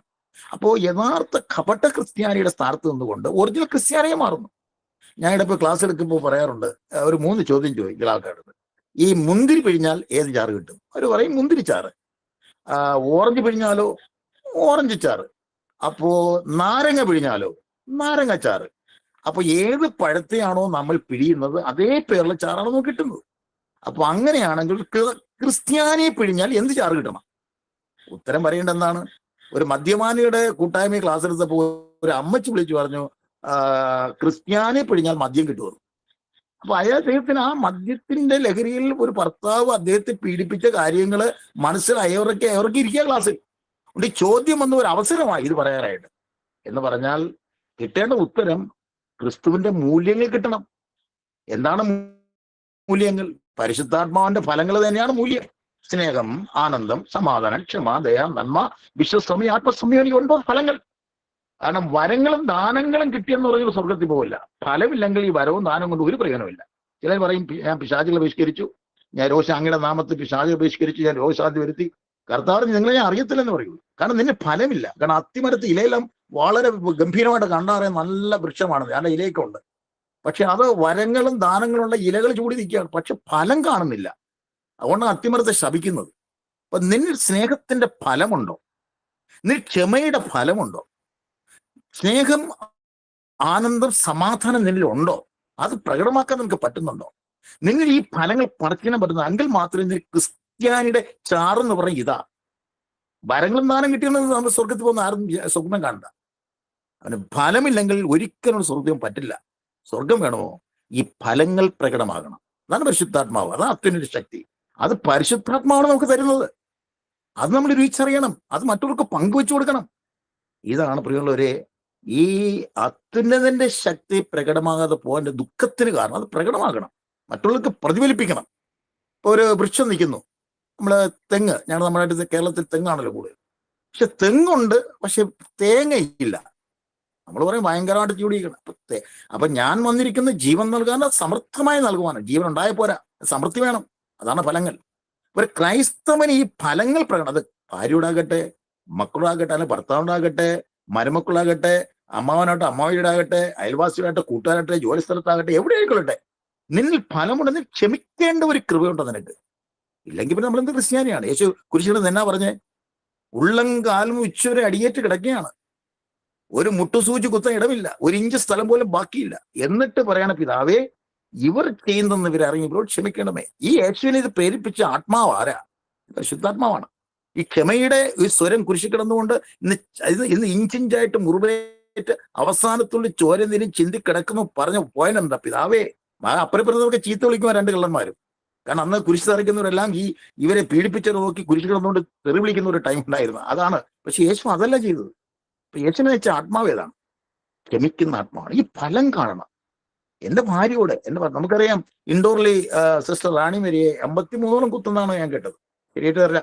ഈ കുത്ത് സമുദ്രസിന് കൊടുത്തിട്ടും ആ സിസ്റ്റർ മരിച്ചിട്ട് അമ്മ പോയി സമുദ്രം ജയിലിൽ പോയി ചെന്ന് കണ്ടിട്ട് ഭക്ഷണം വാരി കൊടുക്കുകയാണ്, സ്നേഹസെല്ലാം കൊടുക്കണം. നോക്കിയാൽ സാധിക്കും ഇവിടെ ഒറീസയിൽ ഈ ഗ്രഹാസ് ടെൽസറിനെ 2 മക്കളെയും സുവിശേഷത്തിന്റെ പേരിൽ അവർ കാറിട്ട് കത്തിച്ചു, പച്ച ജീവൻ പിടയുകയാണ്. എന്നിട്ട് മരിച്ചു. എന്നിട്ട് പത്രാധിപർ നിശ്ചിത കാലം കഴിഞ്ഞപ്പോൾ ഭാര്യയോട് ചോദിച്ചു, നിങ്ങൾ പ്രതികരിക്കാനില്ലേ? എന്നാ ഭാര്യ മറുപടി പറഞ്ഞത്, എന്റെ ഭർത്താവിനെ 2 മക്കളെ അവർ കൊന്നിട്ടില്ല, അവർ ശരീരത്തെ മാത്രമേ കൊന്നിട്ടില്ല, എന്റെ ആത്മാവ് സ്വർഗത്തിരിക്കുക എന്റെ ഭർത്താവിന്റെ മക്കൾ. എനിക്ക് പ്രതികാരം ഒന്നും ചെയ്യാനില്ല. എങ്കിൽ പിന്നെ ഞാനും വിചാരം തമ്മിൽ എന്ത് വ്യത്യാസം ഇരിക്കും? മദർ തെരേസ ഈ കുട്ടികൾക്ക് വേണ്ടി പിന്നെ ഇത്തിരി സാമ്പത്തികം കണ്ടെത്താനായിട്ട്, അതായത് അന്തേവാസികൾക്കും ഈ രോഗികൾക്കും പോയപ്പോ ഒരു ധനാട്ടിന് പോയപ്പോ തുപ്പിയെ കൊടുത്ത മദർ തെരേസ എന്നാ പറയുക, എനിക്ക് ഇനി പാവങ്ങൾക്ക് തരിക. അവൻ ഞെട്ടിപ്പോയി. അപ്പൊ ക്ഷമയുടെ പാഠം നമ്മൾ ഫലങ്ങളായി മാറിയില്ലെങ്കിൽ, ഫലം പ്രകടമായില്ലെങ്കിൽ എന്ത് ക്രൈസ്തവനാണ്? അപ്പൊ അതുകൊണ്ട് പ്രിയമുള്ളവരെ, അതുകൊണ്ടാണ് പിന്നെ ഗലാത്യ ലേഖനം 2:20 പറയുന്നത്, ഞാൻ ക്രിസ്തുവിനോട് ക്രൂശനായിരിക്കുന്നു, ഇനി ഞാനല്ല, എന്നെ ക്രിസ്തുവാണ് ജീവിക്കുന്നത്. അപ്പൊ എന്നെ ഒരു ക്രൈസ്തവനെ കാണുമ്പോൾ വിചാരിക്കുന്നത് ക്രിസ്തു പോകുന്നു. ഏലിയായി പോയ പറഞ്ഞാൽ ദൈവ മനുഷ്യൻ പോകുന്നു എന്നൊരു വിധ വിളിച്ച് പറയുകയാണ്, ഒരു സ്ത്രീ വിളിച്ച് പറയുകയാണ്. അപ്പൊ അതേപോലെ പ്രിയമുള്ളവരെ, നമ്മൾ ഈ ക്രൈസ്തവൻ എന്ന പേര് മാത്രം ലേബലായിട്ട് കിടന്നിട്ട് കാര്യമില്ല. ഒരു ക്രിസ്ത്യാനി എന്ന് പറയുന്നതെങ്കിൽ ക്രിസ്തുവിന്റെ മൂല്യങ്ങൾ ഉൾക്കൊള്ളുന്ന ഒരു ക്രൈസ്തവ ജീവിക്കുന്ന ക്രിസ്തുവിന്റെ പ്രതിരൂപമാകണം. ചിലപ്പോൾ കുർബാന എടുക്കുമ്പോൾ തന്നെ ഞാൻ അറിയാതെ ഇങ്ങനെ പറഞ്ഞു, കർത്താവേ, നിന്നെ കണ്ട കണ്ണുകൾ നിന്റെ കണ്ണുകളായി, നിന്നെ എടുത്ത നാവ് നിന്റെ നാവായി, നിന്നെ എടുത്തെടുത്ത് നിന്റെ ഹൃദയമായി, നിന്റെ ശരീരം എടുത്ത് എന്റെ ശരീരം നിന്നെയായി രൂപാന്തരപ്പെട്ട് നിനക്ക് വേണ്ടി ഓടുന്ന ജനത്തായി. ഇതാണ് ഞാൻ ഓരോ ദിവ്യബലിക്കും കുർബാന എടുക്കുമ്പോൾ അർപ്പിക്കുന്ന പ്രാർത്ഥന. ഇതെന്തുകൊണ്ടാണെന്ന് ചോദിച്ചു കഴിഞ്ഞാൽ വേറൊന്നും കൊണ്ടല്ല. ഈ 3 തരം ക്രിസ്ത്യാനികളുണ്ട്. എന്താണ്? കപട ക്രിസ്ത്യാനി, പാൽപ്പൊടി ക്രിസ്ത്യാനി, അനുഭവ ക്രിസ്ത്യാനി. കപട ക്രിസ്ത്യാനി ഇങ്ങനെ പള്ളിയിൽ പോകുമ്പോൾ അകത്ത് കയറണമെന്നില്ല, പുറത്തേക്ക് ആൾക്കാരെ ബോധ്യപ്പെടുത്താൻ. പാൽപ്പൊടി ക്രിസ്ത്യാനി അത്ഭുതങ്ങൾക്ക് വേണ്ടി ഓടും. നമുക്കറിയാം, പണ്ട് അമേരിക്കക്കാരെ കുറച്ച് പാൽപ്പൊടി കൊടുത്ത് ക്രിസ്ത്യാനി ചേർത്ത് പോയി. അതല്ലല്ലോ ശരിക്കും ക്രൈസ്തവൻ എന്ന് പറയാം, അനുഭവ ക്രിസ്ത്യാനി. ഞാൻ ഈ അനുഭവം, ഈ തിരുഹൃദയ മാസം പറയുമ്പോൾ എനിക്കൊരു അനുഭവം പറയാതിരിക്കാൻ പറ്റില്ല. എൻ്റെ ഒരു മനുഷ്യൻ വന്ന് സന്ധ്യ 92 മക്കളെ, ഇപ്പം 4 മക്കള്. അന്ന് ഏറ്റവും ഇളയാൾ പിച്ചിട്ട് എഴുന്ന മൂത്ത പിച്ചു നടക്കുന്ന എഴുന്ന പ്രായം. അപ്പോൾ ഒരു മനുഷ്യൻ 95 എന്ന് പറയുകയാണ്, അത് നിങ്ങളെ ഡിവൈനിൽ വചനം പറയുന്നത് അതിന് ദർശനം കണ്ടു. അപ്പൊ ഞാൻ പറഞ്ഞു, അങ്ങനെ അല്ലെങ്കിൽ പ്രൈസ് എന്നെ കിട്ടില്ല എന്ന് പറയും, നിങ്ങൾ വേറെ ആളെ നോക്കാൻ പറഞ്ഞു. പിള്ളേരെ അദ്ദേഹം പിന്നെ പറഞ്ഞു, നിങ്ങളുടെ മനസ്സെന്ന കത്തിയ കല്ലിൻ്റെ രാവേണ്ട എപ്പോഴാ കൂടുതൽ മൂർച്ച കിട്ടുക? രാവേണ്ട കൂടുതൽ മൂർച്ച കിട്ടും. ശരി, ഡിവൈനിൽ പോകുമ്പോൾ വചനം കൊണ്ട് മൂർച്ച കൂടും. അപ്പൊ ഞാൻ പറഞ്ഞു, ശരി, ഞാൻ നോക്കാം. സന്ധ്യാസമയത്ത് അദ്ദേഹം വന്നു. അയാൾ ഇടയ്ക്ക് ക്യാൻസറിൽ മരിച്ച ബ്രദർ.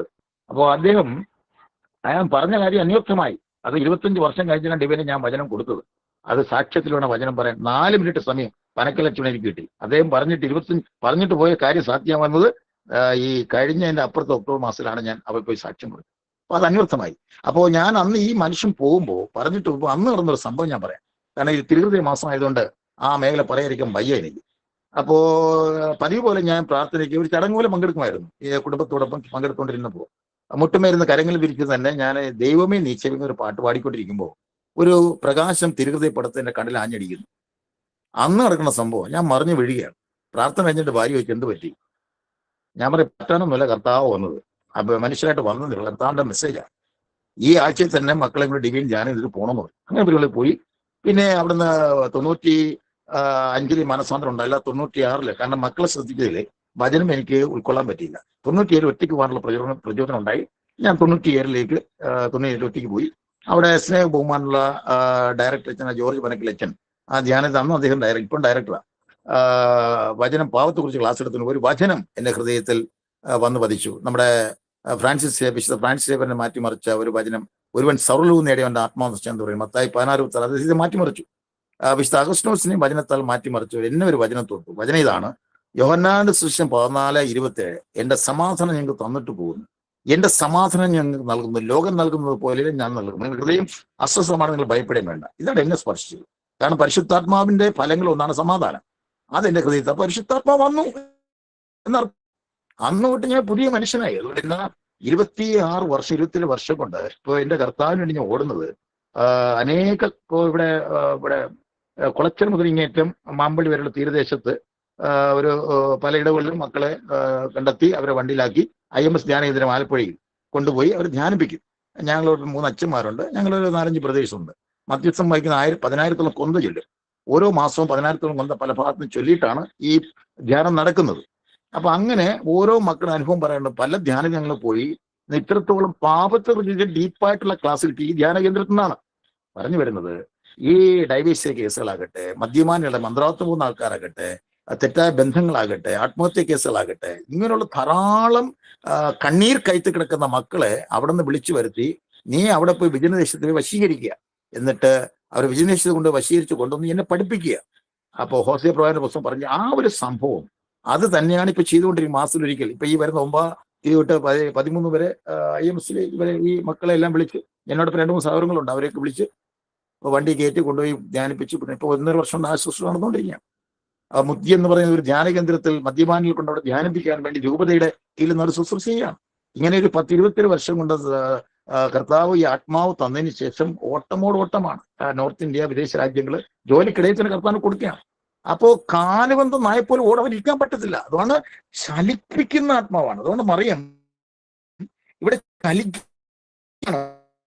എന്നിട്ടാ പറഞ്ഞേ ലൂക്കോസ് 1-ാം 42 അവൾ ഉദ്ഘോഷിച്ചു, നീ സ്ത്രീകളിൽ അനുഗ്രഹീതയാണ്. കണ്ടോ, ആത്മാവ് വരുമ്പോൾ ഒരു വ്യക്തിയെ തിരിച്ചറിഞ്ഞ് പറയുകയാണ്, നിന്റെ ഉദരഫലവും അനുഗ്രഹീതം. എന്റെ കർത്താവിന്റെ അമ്മ എന്റെ അടുത്ത് വരാനുള്ള ഈ ഭാഗ്യം എനിക്ക് എവിടെ നിന്ന്? ഇതാ നിന്റെ അഭിമാന സ്വരം എന്റെ ചെവിയിൽ പതിച്ചപ്പോൾ ശിശു എന്റെ ഉദരത്തിൽ സന്തോഷത്തെ കുതിക്കുകയാണ്. കർത്താവ് അല്ല ചെയ്ത കാര്യങ്ങൾ നിറവേറുമെന്ന് വിശ്വസിച്ച് ഭാഗ്യം വരും. അപ്പോ ഇത് ഞാൻ ഈ പിന്നെ അമ്മയുടെ സ്വസ്ത്രഗീതമാണ്. അമ്മ പരിശുദ്ധ നിറഞ്ഞ സ്വസ്ത്രഗീതം പറയുന്നത്, അത് ആത്മാവ് നിറയുന്ന വ്യക്തി സ്വസ്ത്രഗീതം പറയാൻ പറ്റുള്ളൂ. എന്താണ്? എന്റെ ആത്മാവ് കർത്താവിനെ മഹത്വപ്പെടുത്തുന്നു, എന്റെ ചിത്തം എന്റെ രക്ഷമായ ദൈവത്തിൽ ആനന്ദിക്കുന്നു. അവിടെ തന്റെ ദാസിയുടെ താഴ്മയെ കടാശിച്ചു. ഇപ്പോൾ മുതൽ സകല തലമുറ എന്നെ ഭാഗ്യവതി എന്ന് പ്രകീർത്തിക്കും. ശക്തനായി എനിക്ക് വലിയ കാര്യങ്ങൾ ചെയ്തിരിക്കുന്നു. അവിടുത്തെ നാമം പരിശുദ്ധമാണ്. അവിടുത്തെ ഭക്തരുടെ തലമുറ അവിടുന്ന് കർമ്മ വർഷിക്കും. അവിടെ തന്റെ ഭുജത്തിൽ ശക്തി പ്രകടിപ്പിച്ചു. ഹൃദയവിചാരത്തിൽ അഹങ്കരിക്കുന്നവരെ ചിതറിച്ചു. ശക്തന്മാരെ സിംഹാസനം നിന്ന് മറിച്ചിട്ടു. എളിയരെ ഉയർത്തി. വിശക്കുന്നവരെ വിശുദ്ധ സംതൃപ്തനായി. സമ്പന്നെ വെറുങ്കേട് പറഞ്ഞയച്ചു. തന്റെ കാരണെ അനുസ്മരിച്ചുകൊണ്ട് അവിടെ തന്റെ ദാസനായ ഇസ്രായേലിനെ സഹായിച്ചു. നമ്മുടെ വാക്കുമാർ അബ്രഹാത്തോടും അവന്റെ സന്തതി എന്നേക്കുമായി ചെയ്ത വാഗ്ദാനം അനുസരിച്ചു. മറിയം അവിടെ കൂടെ 3 മാസം താമസിച്ചു. പിന്നെ വീട്ടിലേക്ക് മടങ്ങി. പ്രിയമുള്ളവരെ, അപ്പൊ ഇത് നമുക്കൊരു സംഭവം നടന്ന വിശുദ്ധ ഗ്രന്ഥത്തിൽ രേഖപ്പെടുത്തിയ സംഭവം മറിയത്തിലൂടെ നമുക്ക് വെളിപ്പെടുത്തിരുന്ന ഒറ്റ കാര്യമുള്ളൂ. ആത്മാവ് ഒരു വ്യക്തി കിട്ടിക്കഴിഞ്ഞാൽ അടങ്ങിയിരിക്കാൻ പറ്റില്ല. അവർ ഓടിച്ചെന്ന് ആത്മാക്കൾ നേടുക എന്നുള്ളതാണ്. സ്വയം നന്നാകുന്ന മറ്റൊന്നാണ്. അപ്പോ ഞാൻ പറഞ്ഞ കരിസ്മ മിനിസ്ട്രിയുടെ ആ ഒരു ഡയലോഗിന്റെ പൂർണ്ണതയിലേക്ക് കൊണ്ടുവരണം. അപ്പോ ആത്മാവ് നമ്മൾ നിറയുമ്പോൾ നാം സ്വയം വളരുകയും നിന്റെ കുടുംബത്തെ വളർത്തുകയും മറ്റുള്ള കൂട്ടായ്മകൾ വളർത്തുകയും എന്നിട്ട് അവൻ സുവിശേഷം അറിയിക്കുന്ന തുടങ്ങും. അപ്പൊ ഇതിനകത്ത് വരും 1 ദൈവസ്നേഹം വരുന്നു, 2 പാപാവസ്ഥയെക്കുറിച്ച് തിരിച്ചറിയും, 3 ആ പാപത്തെ രക്ഷിച്ച യേശു ഏകരക്ഷകൻ എന്ന സത്യത്തിലേക്കും വരുന്നു, 4 ആ പാപത്തെക്കുറിച്ച് അനുദപിക്കുന്ന ഒരു വ്യക്തിയായി മാറി ആ വിശ്വാസത്തിലേക്ക് കടന്നു വരുന്നു. ആ വിശ്വാസം വരുമ്പോൾ ആത്മാവിനെ പരിശുദ്ധാത്മാവ് വരുന്നു. പരിശുദ്ധാത്മം നിറയുമ്പോൾ ദൈവസ്നേഹം കൊണ്ട് നിറയുന്നു. ആ സ്നേഹം കൊണ്ട് അവനെ തന്നെ സ്നേഹിച്ച്, അവന്റെ കുടുംബത്തെ സ്നേഹിച്ച്, അവൻ സമൂഹത്തെ സ്നേഹിച്ച് ആ സമൂഹത്തെ വളർത്താൻ ശ്രമിക്കും. അങ്ങനെ വളർത്തി വരുമ്പോൾ കൂട്ടായ്മ വളരുന്നു.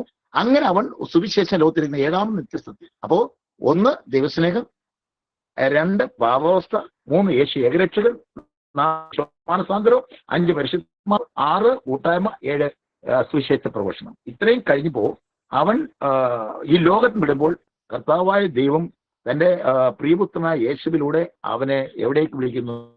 രാജ്യത്തിൽ അവനെ സ്വീകരിക്കുകയാണ്. പ്രിയമുള്ളവരെ, ഇനി ഞാൻ കൺക്ലൂഷനിലേക്ക് വരികയാണ്. ഇതിന് 3 മിനിറ്റേ ഉള്ളൂ.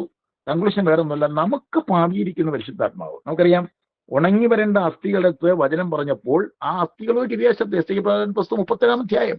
അപ്പൊ ഉണങ്ങിരേണ്ട അസ്ഥികൾ വചനം കേൾക്കുമ്പോൾ ആ അസ്ഥികൾ, അത് വചനം ആത്മാവും ജീവനുമാണ്. അപ്പൊ ഒരു വചനം വായിക്കുമ്പോൾ ആത്മാവാണ്, അത് ജീവനും കൂടിയാണ്. ദൈവത്തിന്റെ വചനം, ആദിയിൽ വചനം ഉണ്ടായിരുന്നു, വചനം ദൈവമായിരുന്നു. ഈ ദൈവത്തെ കേൾക്കുമ്പോൾ ആത്മാവ് നിറയുകയാണ്. ഇനി നമ്മൾ ഈ ആത്മാവ് ഉജ്ജ്വലിപ്പിക്കാൻ ഒരു 6-7 പോയിന്റ് പറഞ്ഞിട്ട് ഞാൻ നിർത്തുകയാണ്.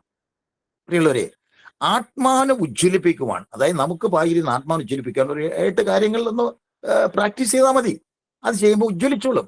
അതുകൊണ്ടാണ് നമ്മൾ ഈ 2 തിമോത്തിയിൽ പൗലോസ് അപ്പോസ്തലൻ വളരെ വ്യക്തമായിട്ട് ഞാനത് പറയാ വായിക്കുമ്പോഴേ അതിന്റെ സാരാംശം നിങ്ങൾക്ക് കൃത്യമായിട്ട് കിട്ടുകയുള്ളൂ. 2 തിമോത്തിയിലെ അതിന്റെ 1-ാം അധ്യായത്തിലെ 6-ാം തിരുവചനം ഞാനത് വായിക്കുകയാണ്. വായിക്കുമ്പോൾ കുറച്ചുകൂടി എന്താ പറയാ ഒരു ഒരു അഭിഷേകം കൊണ്ട് നോക്കട്ടെ. ഞാനത്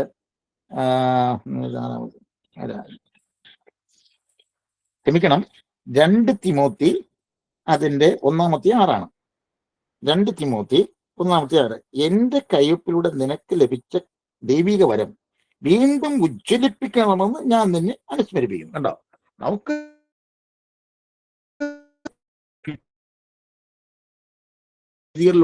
അവരല്ലെങ്കിൽ മതാനിലൂടെ നമുക്ക് അഭിഷേകത്തോടെ കയ്പ് കിട്ടിയിട്ടുണ്ട്. ഈ കിട്ടിയ കൃപാവരം ഉജ്ജ്വലിക്കണമെങ്കിൽ നമ്മൾ ചെയ്യേണ്ട കാര്യങ്ങൾ ചെയ്യണം. നമ്മുടെ ഭാഗത്ത് ചില ഉത്തരവാദിത്തങ്ങളുണ്ട്. ഞാനിടയ്ക്ക് ഇന്നൊരു വീട്ടിൽ കയറിയിട്ട് അവര് ദുഃഖപൂർണ്ണമായ ഒരു ഹൃദയം, ഒരു മുറുക്കാൻ ചോദിക്കുന്ന മനുഷ്യൻ, അദ്ദേഹം ഒരിക്കലും മുറുക്കാൻ മാറ്റാൻ പറ്റുന്നില്ല. അപ്പൊ ഞങ്ങൾ പറഞ്ഞു, അത് നിങ്ങൾ തീരുമാനിച്ചാൽ മാറ്റാൻ പറ്റുള്ളൂ, അത് നിങ്ങൾ ഉത്തരവാദിത്വം. അതിൽ CCC കാത്തലിക് ചർച്ച് കത്തോലിക്ക മതോന്റെ ഗ്രന്ഥത്തിൽ ഒരു ഭാഗം ഞാൻ അദ്ദേഹത്തിന് പറഞ്ഞു കൊടുത്തു. ഇതാണ്: മനുഷ്യൻ എന്ന് കേൾക്കുമ്പോൾ അത് ദൈവത്തിന്റെ സൃഷ്ടിയാണ്. പാപി എന്ന് കേൾക്കുമ്പോൾ അത് മനുഷ്യന്റെ സൃഷ്ടിയാണ്. ഇനി നീ സൃഷ്ടിച്ചത് നീ മാറ്റുന്നില്ലെങ്കിൽ നിന്നെ സൃഷ്ടിച്ച ദൈവത്തിന് രക്ഷിക്കാൻ കഴിയില്ല. ഇപ്പോ അദ്ദേഹം പറയുന്നതാണ്, ഞാൻ മുറുക്കാൻ ജപിക്കുന്ന ദൈവത്തിന് അറിഞ്ഞൂടെ? ദൈവം വിചാരിച്ച് എന്തുകൊണ്ട് മാറ്റിത്തരുന്നില്ല? ദൈവം നിനക്ക് സ്വാതന്ത്ര്യം തന്നിട്ടുണ്ട്, ഞാൻ സ്വാതന്ത്ര്യം ദുരുപയോഗിക്കരുത്. ഇപ്പൊ ഒരാൾ വ്യഭിചാരം ചെയ്യാൻ പോകുന്നു, ഞാൻ അദ്ദേഹത്തെ പറയുകയാണ്, വ്യഭിചാരം ചെയ്യാൻ പോകുമ്പോൾ ദൈവനെ മാറ്റിയില്ല. ഞാൻ പോകുന്നത് ദൈവത്തിന് അറിയാമല്ലോ. അവിടെ ഞാൻ ഉടനെ യൂദാസിനെ കൊണ്ടുവന്നു. യൂദാസിന് ദൈവം ഒരുപാട് അവസരങ്ങൾ കൊടുത്തു, യേശു കൊടുത്തു. എന്നിട്ട് അവൻ തൂങ്ങി മരിച്ചത് അവന്റെ തന്നെ സൃഷ്ടിയാണ്, അവൻ ക്രിയേറ്റ് ചെയ്തതാണ്. പത്രോസ് സംബന്ധിച്ച് പത്രോസ് ക്രിയേറ്റ് സ്വയം കാര്യത്തിലേക്ക് മടങ്ങാൻ യേശുവിലേക്ക് തിരിയുന്നു, അവൻ അനുതാപത്തിലേക്ക് വരുന്നു. അപ്പൊ അവിടെയാണ് യേശു, നീ ബലഹീനനാണെങ്കിൽ നിന്റെ ബലഹീനത ഏറ്റുപറയണം. ഏറ്റുപറയുമ്പോൾ നിന്റെ ബലഹീനാണ് എന്റെ ശക്തി പ്രകടമാകുന്നത്, നിനക്ക് എന്റെ കൃപ മതി. നമ്മൾ ബലഹീന പാത്രങ്ങളെന്ന് അവിടെ സമ്മതിച്ചു കൊടുക്കണം. എളിമയുടെ ഭാഗമാണ്. നിന്റെ മിടുക്കൊണ്ട് നിനക്ക് വ്യഭിചാരം മാറാനോ, അല്ലെങ്കിൽ നിനക്ക് കള്ളുടി മാറാനോ, അല്ലെങ്കിൽ നിനക്ക് മുറുക്കാൻ ജോലി, ബീഡി, സിഗരറ്റ്, കഞ്ചാവ് മാറാനോ നിന്റെ ബുദ്ധിയോടെ മാറ്റാൻ പറ്റില്ല. കർത്താവ്, എനിക്കിത് പറ്റുന്നില്ല, നീ എന്നെ സഹായിക്കണം. അതുകൊണ്ട് സഹായം അയച്ചു തന്നിരിക്കുന്നത് പരിശുദ്ധാത്മാവ് സഹായകനാണ്. പ്രിയുള്ളവരെ, അപ്പോ ഈ ഉജ്ജ്വലിപ്പിക്കാൻ ഒരു 6-7 കാര്യം പറഞ്ഞിട്ട് അത് ഹോംവർക്ക് പോലെ പറയുകയാണ്. അത് പ്രാവർത്തികമാക്കണം. ഞാനിപ്പോ ഈ ഗർഭിണിമാരെ അമ്മമാരോട് ക്ലാസ് എടുക്കുമ്പോൾ പറയുന്നത്, അവരിക്കുമ്പോൾ ഈ എലിസബത്തിന്റെ ഉദരത്തിൽ കിടന്ന കുഞ്ഞ് കുതിച്ചാടിയെങ്കിൽ, അവിടെ അഭിമാനസ്വരം കേട്ടാണ് കുതിച്ചാടിയെങ്കിൽ, ആത്മാവും ജീവനുമായ വചനം ബൈബിൾ 1/2 മണിക്കൂർ ഗർഭിണി വായിച്ചാൽ എന്റെ ഗർഭപാത്രത്തിൽ കുഞ്ഞിന് ആത്മീയ ജ്വലനം ഉണ്ടാകും. ഇന്ന് നമ്മൾ വലുതാക്കിയിട്ട് തിരുത്താൻ പോയിട്ട് അവർ തിരിച്ചടിച്ചു തരും. ഇനി ഒരു പുതിയ തലമുറ വാർത്തെടുക്കണമെങ്കിൽ ഗർഭപാത്രത്തിലിരുന്ന കുഞ്ഞിനെ അവിടെ വചനം കൊടുക്കാൻ നമ്മ ശ്രമിക്കണം. അവിടുന്നേ മക്കളെ തിരുത്തിയിടുക. അത് നമുക്ക് തോന്നുന്നു അവർ കേൾക്കുന്ന, അവർക്ക് അത് കിട്ടിക്കൊള്ളും. അത് സാക്ഷ്യപ്പെടുത്തിയിരിക്കുന്നത് സ്നാവയോന്റെ സാക്ഷ്യമാണ്. കുതിച്ചാടുന്നത് ഈ അഭിമാനസ്വരം. ഈ അഭിമാനസ്വരം ദൈവസ്വരമാണ്, ദൈവത്തിന്റെ വചനമാണ് ദൈവസ്വരം. അത് 1/2 മണിക്കൂറെങ്കിലും വായിക്കണം ഡെയിലി. അപ്പൊ അതുകൊണ്ട് ഇപ്പോ ഒരു വചനം കൂടെ, സങ്കീർത്തനം 119:11, അങ്ങേക്കെതിരെ പാപം ചെയ്യാതിരിക്കേണ്ടതിന് ഞാൻ അങ്ങയുടെ വചനം ഹൃദയത്തിൽ സൂക്ഷിച്ചിരിക്കുന്നു. അപ്പൊ പാപം ചെയ്യാൻ ജീവിക്കണം, വചനം വേണം ഹൃദയത്തിൽ. ഇനി നമുക്ക് മാർക്കോസ് സുവിശേഷം 12:24 എന്താ പറഞ്ഞിരിക്കുന്നത്? വിശുദ്ധ ലിഖിതങ്ങളോ ദൈവത്തിന്റെ ശക്തി അറിയാത്തോണ്ട് നിങ്ങൾക്ക് തെറ്റുകൾ പറ്റുന്നത്. എന്താണ് ദൈവത്തിന്റെ ശക്തി? ദൈവത്തിന്റെ ശക്തി പരിശുദ്ധാത്മാവ് തന്നെയാണ്. അതുകൊണ്ട് അപ്പോസ്തലപ്രവൃത്തി 11:1-8 പരിശുദ്ധാത്മാവ് വരുമ്പോൾ ശക്തി പ്രാപിക്കും, ധൈര്യം പ്രാപിക്കും. പരിശുദ്ധാത്മാവ് പെന്തക്കോസ്തയിൽ വന്നപ്പോഴാണ് ജോയൽ പ്രവാചകൻ പറഞ്ഞു, ആ നാളിൽ ഇങ്ങനെ സംഭവിക്കും, എന്റെ ദാസന്മാരുടെ മേലും ദാസന്മാരെ എന്റെ ആത്മാവിനെ വർഷിക്കും, വൃത്തന്മാർ സ്വപ്നങ്ങൾ കാണും, യുവാക്കൾക്ക് ദർശനം ഉണ്ടാകും. അപ്പൊ ഈ ആത്മാവിനെ ഉജ്ജ്വലിപ്പിക്കുവാനുള്ള ഒരു ശ്രമം നമ്മുടെ ഭാഗത്തുണ്ട്. അപ്പൊ കുഞ്ഞുനാളിൽ കൊച്ചുമക്കൾ, ഇതാ വിശുദ്ധ അന്തോനിസ് എങ്ങനെയാ അമ്മ മുലയൂട്ടുമ്പോൾ ഈ കുഞ്ഞിന് മുലപ്പാട്ടുമ്പോൾ യേശു നാം പറഞ്ഞ മുലയൂട്ടിയത്. അതുകൊണ്ട് വലിയ പോക്കർ ചോദിച്ചു, എന്തുകൊണ്ട് യേശുവിനെ നാം എപ്പോഴും പറയുന്നു? തന്നവനെ കുറിച്ച് കുഞ്ഞിന് പറഞ്ഞുകൂടെ, ആരെക്കുറിച്ച് പറയാനാണ്? നമുക്കറിയാം, ഒരു ബോഡി അടക്കം ചെയ്ത് കഴിഞ്ഞാൽ ആദ്യം അഴിയുന്ന നാവ. പക്ഷെ വിശുദ്ധ അന്തോനിസ് നാവ അഴിഞ്ഞിട്ടില്ല, വചനം പറഞ്ഞ നാവ, വചനം പറഞ്ഞ നാവ. അപ്പൊ ദൈവത്തിന്റെ ജ്ഞാനവും അറിവും വചനവും ഉള്ളിൽ കൊണ്ടിരിക്കുന്ന ഒരു വ്യക്തിയെ ലോകത്തിൽ നിന്ന് നശിപ്പിക്കാൻ പറ്റില്ല.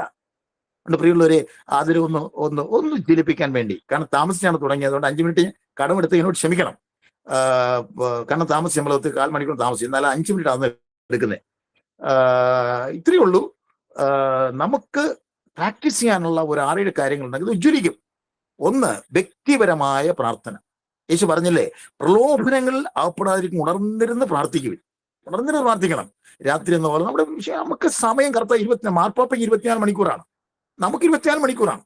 അപ്പൊ 1 മണിക്കൂറെങ്കിലും നമ്മൾ കർത്താവിന് ഒന്ന് ദിവ്യാന ചാപ്പലിരിക്കണം, അല്ലെങ്കിൽ വ്യക്തിപരമായിട്ട് മുറിയിരിക്കണം, അല്ലെങ്കിൽ അർദ്ധരാത്രിയാമതിന് പ്രഭാതത്തിൽ സൗകര്യം കണ്ടതുപോലെ 1 മണിക്കൂർ. ഇതൊക്കെ കടൽ കിടന്ന് പോകാനോ നമ്മുടെ ഹിമാലയ പർവ്വതം കയറാനോ പറയാം, ചന്ദ്രനത്ത് പോകാനൊന്നും പറഞ്ഞിട്ടില്ല. പ്രാക്ടീസ് ചെയ്യാൻ പറ്റുന്ന കാര്യങ്ങളാണ്, പ്രായോഗികമാകുന്ന കാര്യങ്ങൾ മാത്രമാണ് പറയുന്നത്. 1 മണിക്കൂർ നമ്മൾ കർത്താവിന് ഇരിക്കണം. ഇരുന്നാൽ മതി, ഇരുന്ന് കൊടുക്കുക, കർത്താവിന് ഇരിക്കുക. കർത്താവേ, ഞാൻ ബലഹീന പാത്രമാണ്, എന്നോട് കരുണയായിരിക്കണം, എന്നെക്കുറിച്ചുള്ള പദ്ധതി എന്താണെന്ന് വെളിപ്പെടുത്തി തരണം. എനിക്ക് എൻ്റെ അവിടുത്തെ പദ്ധതി അനുസരിച്ച് യഥാസ്ഥാനപ്പെടുത്തണം. അവിടെ നമ്മൾ കുറച്ച് ബൈബിളും വായിച്ച് നമ്മൾ നമുക്ക് പരിശുദ്ധാത്മാവ് പ്രചോദിപ്പിക്കും എന്ത് പറയണമെന്ന്. അങ്ങനെ 1 മണിക്കൂർ വ്യക്തിയാണ്. രണ്ടാമത്തെ കാര്യം, 1/2 മണിക്കൂറെങ്കിലും നമ്മൾ ബൈബിൾ വായിക്കണം. ഒരു ക്രൈസ്തവനെ രൂപാന്തരപ്പെടുത്തി എടുക്കുകയാണ്. താവൂർ മല യേശു രൂപാന്തരപ്പെട്ടു, നമ്മൾ രൂപാന്തരപ്പെടണം. ആ രൂപാന്തരീകരണം സംഭവിക്കണം. ആയിരിക്കേണ്ട അവസ്ഥയെ വരണം. അതാണ് ക്രിസ്ത്യാനി. അപ്പോ പാപാവസ്ഥയിൽ നിന്ന് പുണ്യാവസ്ഥയിലേക്ക് വരണം. അവൻ വിശുദ്ധ ജീവൻ നയിക്കണം. അവന്റെ ശരീരം പരിശുദ്ധാത്മാവിന്റെ ആലയമാണ്. അവന്റെ പോക്ക്, അവന്റെ വിശുദ്ധ ജീവൻ നയിക്കുന്നതിൽ മാത്രമേ ദൈവത്തെ മൊത്തപ്പെടുത്താൻ പറ്റുള്ളൂ. അപ്പൊ അതിനു വേണ്ടി 1 മണിക്കൂർ കർത്താവിന് ഇരിക്കണം. നമ്പർ 2, 1/2 മണിക്കൂറെങ്കിലും നമ്മൾ ബൈബിൾ വായിക്കണം. 3, ദിവ്യബലി മുടക്കരുത്. അതുകൊണ്ടാണല്ലോ യോഹന്നാന്റെ സുവിശേഷം അതിലൊരു ഭാഗമുണ്ട്, അതായത് 6-ാമത്തെ എത്തിയാൽ പറയാണ്, അവിടെ എൻ്റെ ശരീരം ഭക്ഷിക്കുകയും എൻ്റെ രക്തം പാനം ചെയ്യുന്നവൻ അവയെ എന്നിലും ഞാൻ അവനിലും വസിക്കുന്നു, അന്ത്യദിനത്തിൽ ഞാൻ ഉയർപ്പിക്കും. 56 തോന്നുന്നു. ഞാൻ സമയത്തിന്റെ പരിപാടി ഞാൻ ബൈബിൾ തുറക്കുന്നില്ല. അപ്പോ അന്ത്യദിനത്തിൽ ഉയർപ്പിക്കും. അപ്പൊ നമ്മൾ സ്വർഗം ലക്ഷ്യമാക്കി ജീവിക്കുന്നവരാ. നിത്യ ദിവ്യബലി മുടക്കരുത് പ്രിയമുള്ളവരെ. കാരണം ഇടയ്ക്ക് വിശുദ്ധ മാർഗരറ്റ് മേരി പറയുകയാണ്, എൻ്റെ വീട്ടിൽ നിന്നും പള്ളിയിലേക്കുള്ള ദൂരം ഒരു 1/2 കിലോമീറ്റർ ആയിരുന്നാൽ അവിടെ തീക്കനലിലാണ് ആ പാത കിടന്നത്. അത് ചവിട്ടി നടന്ന് ഞാൻ പോയി കുർബാന സ്വീകരിക്കും. മാർഗരറ്റ് മേരി പറയുകയാണ്. അപ്പോ ഇടയ്ക്ക് യേശുവിന്റെ ശരീരം സ്വീകരിച്ച ഒരു വ്യക്തിയുടെ നാവിൽ അത് യഥാർത്ഥ മാംസക്കട്ടയായി. അതിലെ നിരീക്ഷണവാദികളായ 2 പേർക്ക് അതിനെ കട്ട് ചെയ്ത് 2 ഭാഗത്തായിട്ട് അവർ ശാസ്ത്രജ്ഞനായിട്ട് പരിശോധിച്ചപ്പോൾ അവർ 2 പേർക്ക് 2 നിരീക്ഷണവാദികളെ ശാസ്ത്രജ്ഞന്മാർ അവർക്ക് അതിന് 2ആയിട്ട് കഷ്ണിച്ചു കൊടുത്തിട്ട് അവര് പരിശോധിച്ചപ്പോൾ ഒരു മനുഷ്യൻ ഹൃദയവേദനയാൽ പിടയുന്ന ആ ഹൃദയത്തിന്റെ മാംസത്തുണ്ടാണിതെന്നാ പറയുക. ഓരോ ബലിയിലും ദൈവം നമുക്ക് തരുന്നത് ആ ചങ്കിന്റെ അംശമാണ്. ചങ്ക് പറിച്ച ആ കുർബാനയായിട്ട് തരുന്നത്. ആ സ്വീകരിക്കുന്നവനെയാണ് കർത്താവ് പറയുന്നത് അന്ത്യദിനത്തിന്. അത് 4-5 വട്ടം കർത്താവ് വാഗ്ദാനം ചെയ്യുക 6-ാം അധ്യായത്തില് യോഹന്നാന്റെ സുവിശേഷം. ഇനി നമ്മള് ഈ ദിവ്യബലി, അപ്പൊ ദിവ്യബലിയുടെ പ്രാധാന്യം മനസ്സിലാക്കുക. 3, 4-ാമത്തെ കാര്യം, കൂടെ സംസാരിക്കണം. ഇപ്പൊ വീട്ടിൽ നമുക്ക് ചപ്പിയോർ വരില്ല എന്ന് പറയണ്ട. ഡെയിലി നമ്മൾ തൂത്തടിച്ച് വാരുന്നു. മണ്ണ് വരും, എത്ര തൂത്തിട്ടാലും മണ്ണ് വരും. അന്ന് വൈകുന്നേരം മണ്ണുണ്ടാവും. അപ്പൊ നമ്മൾ ഈ അശുദ്ധി നിറഞ്ഞ ലോകത്തിലാണ്, ദുഷിച്ച തലമുറയിൽ നമ്മൾ ജീവിക്കുന്നത്. ആ ദുഷിച്ച തലമുറയെ അറിയാതെ നമ്മുടെ ചെവിയിലൂടെ ഇന്ദ്രിയങ്ങളിലൂടെ പാപം കടന്നു വരും. അത് എത്രയും വേഗം ഉപസാരി ചെയ്യും നമ്മൾ വിശുദ്ധിയിലേക്ക് വരും. 4-ാമത്തെ പേര് കൂടെ സംസാരിക്കും. 5-ാമത്തത്, നമ്മള് കാരുണ്യ പ്രവൃത്തി ചെയ്യണം. പക്ഷെ പറഞ്ഞില്ല, എനിക്ക് വിശന്നോ ആഹാരം തന്നു, 6 ചോദ്യങ്ങൾ ഉണ്ടാവും അന്ത്യവിധിയാളെ. പക്ഷെ ഹൃദയശുദ്ധിയോടെ ആയിരിക്കണം ഈ നന്മകൾ ചെയ്യേണ്ടത്. വിശക്കുന്ന ആഹാരം കൊടുക്കാൻ, കൊട്ടിക്കോശിക്കാനല്ല, മറ്റുള്ള മുമ്പിൽ കയ്യടി വാങ്ങാനല്ല. നീ കൊടുക്കുന്നത് ഇടതി കൊടുക്കുക, വലിയ അറിയരുത്. നന്മ പ്രവൃത്തികൾ വളരെ സീക്രട്ടായിട്ട് ചെയ്ത് അർഹതകൾ കൊണ്ട് പരിശുദ്ധാത്മയുള്ള വ്യക്തി അത് ചെയ്യാൻ പറ്റുള്ളൂ. ചില സഹായം ചെയ്തിട്ട് ആ സഹായത്തിന് പിന്നെ തിന്മ പ്രവർത്തിക്കാൻ പോകുന്നവരുണ്ട്. ഇടയ്ക്ക് ഒരു സൗകര്യനോട് കണ്ണീരോട് പറഞ്ഞു, 50,000 രൂപ ഒരാൾ തരാൻ വേണ്ടി ഞാൻ ചോദിച്ചോളൂ, തന്നിട്ടുമില്ല, അവന് പാപത്തിന് വീഴ്ചെന്നാണ് പറയുന്നത്. അത്രമാത്രം തിന്മറിഞ്ഞ ലോകത്തിൽ. അപ്പോ അവിടെ കാരുണ്യപ്രവൃത്തി ചെയ്യുമ്പോൾ വീടും അറിയരുത്. അത് അർഹതകളെ കണ്ടെന്ന പരിശുദ്ധാത്മാവ് പ്രചോദിപ്പിക്കും. അങ്ങനെ കാരുണ്യപ്രവൃത്തി. 6-ാമത്തെ 7-ാമത്തെ കാര്യം, ഏത് സഹനത്തിനും നന്ദി സ്ത്രീയും പറയണം. സഹനം ഉണ്ടാവും, ജീവിതത്തിൽ സഹനം ഉണ്ടാവും. എന്ത് സഹനത്തിനും നന്ദി സ്ത്രീയും പറയണം. അതുകൊണ്ടാണല്ലോ 1 ദിവസം 5-ാമത്തെ 16 എപ്പോഴും സന്തോഷമായിരിക്കണം, ഇടപെടാതെ പ്രാർത്ഥിക്കണം, എല്ലാ കാര്യങ്ങളും നന്ദി സ്ത്രീയും പറയണം. അപ്പൊ അതായി. ഇപ്പൊ 8-ാമത്തെ കാര്യം എന്ന് പറയുന്നത്, നമ്മൾ ഒരു പാപിയെ തെറ്റായ മാർഗം പിന്തിരിപ്പിക്കാൻ വേണ്ടി അവർ സുവിശേഷം അറിയിക്കണം. അതുകൊണ്ടാണ് അവിടെ നമുക്ക് ഒരു വചനം പറയുന്നുണ്ട്, യാക്കോബ് ശ്ലീഹ അതിന്റെ 5-ാം അധ്യായം 17-19 പറയുന്ന ഒരു പാപിയെ തെറ്റായ, ഞാൻ അതേപോലെ വായിക്കാം. അവിടെ വായിച്ചിട്ട് നമ്മൾ ആ ഭാഗം നിർത്തുകയാണ്. 9-ാമതൊരു കാര്യം കൂടെ പറഞ്ഞ് ഞാൻ നിർത്തുകയാണ്.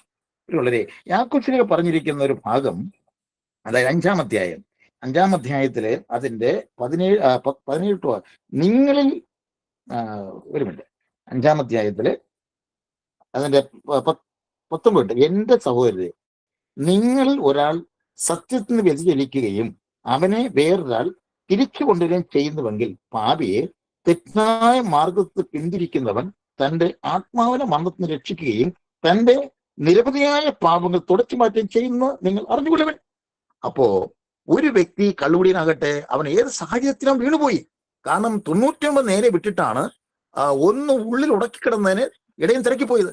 അപ്പൊ അനുതാപം ആവശ്യമില്ലാത്ത 99 നീതിമാന്മാരെ എന്നതിനേക്കാൾ അനുദപിക്കുന്ന ഒരു പാവിച്ചൊരു സ്വർഗം സന്തോഷിക്കും. അപ്പോ തെറ്റായ ബന്ധം കിടക്കുന്ന മക്കളെ അന്വേഷിച്ച് കണ്ടെത്തണം.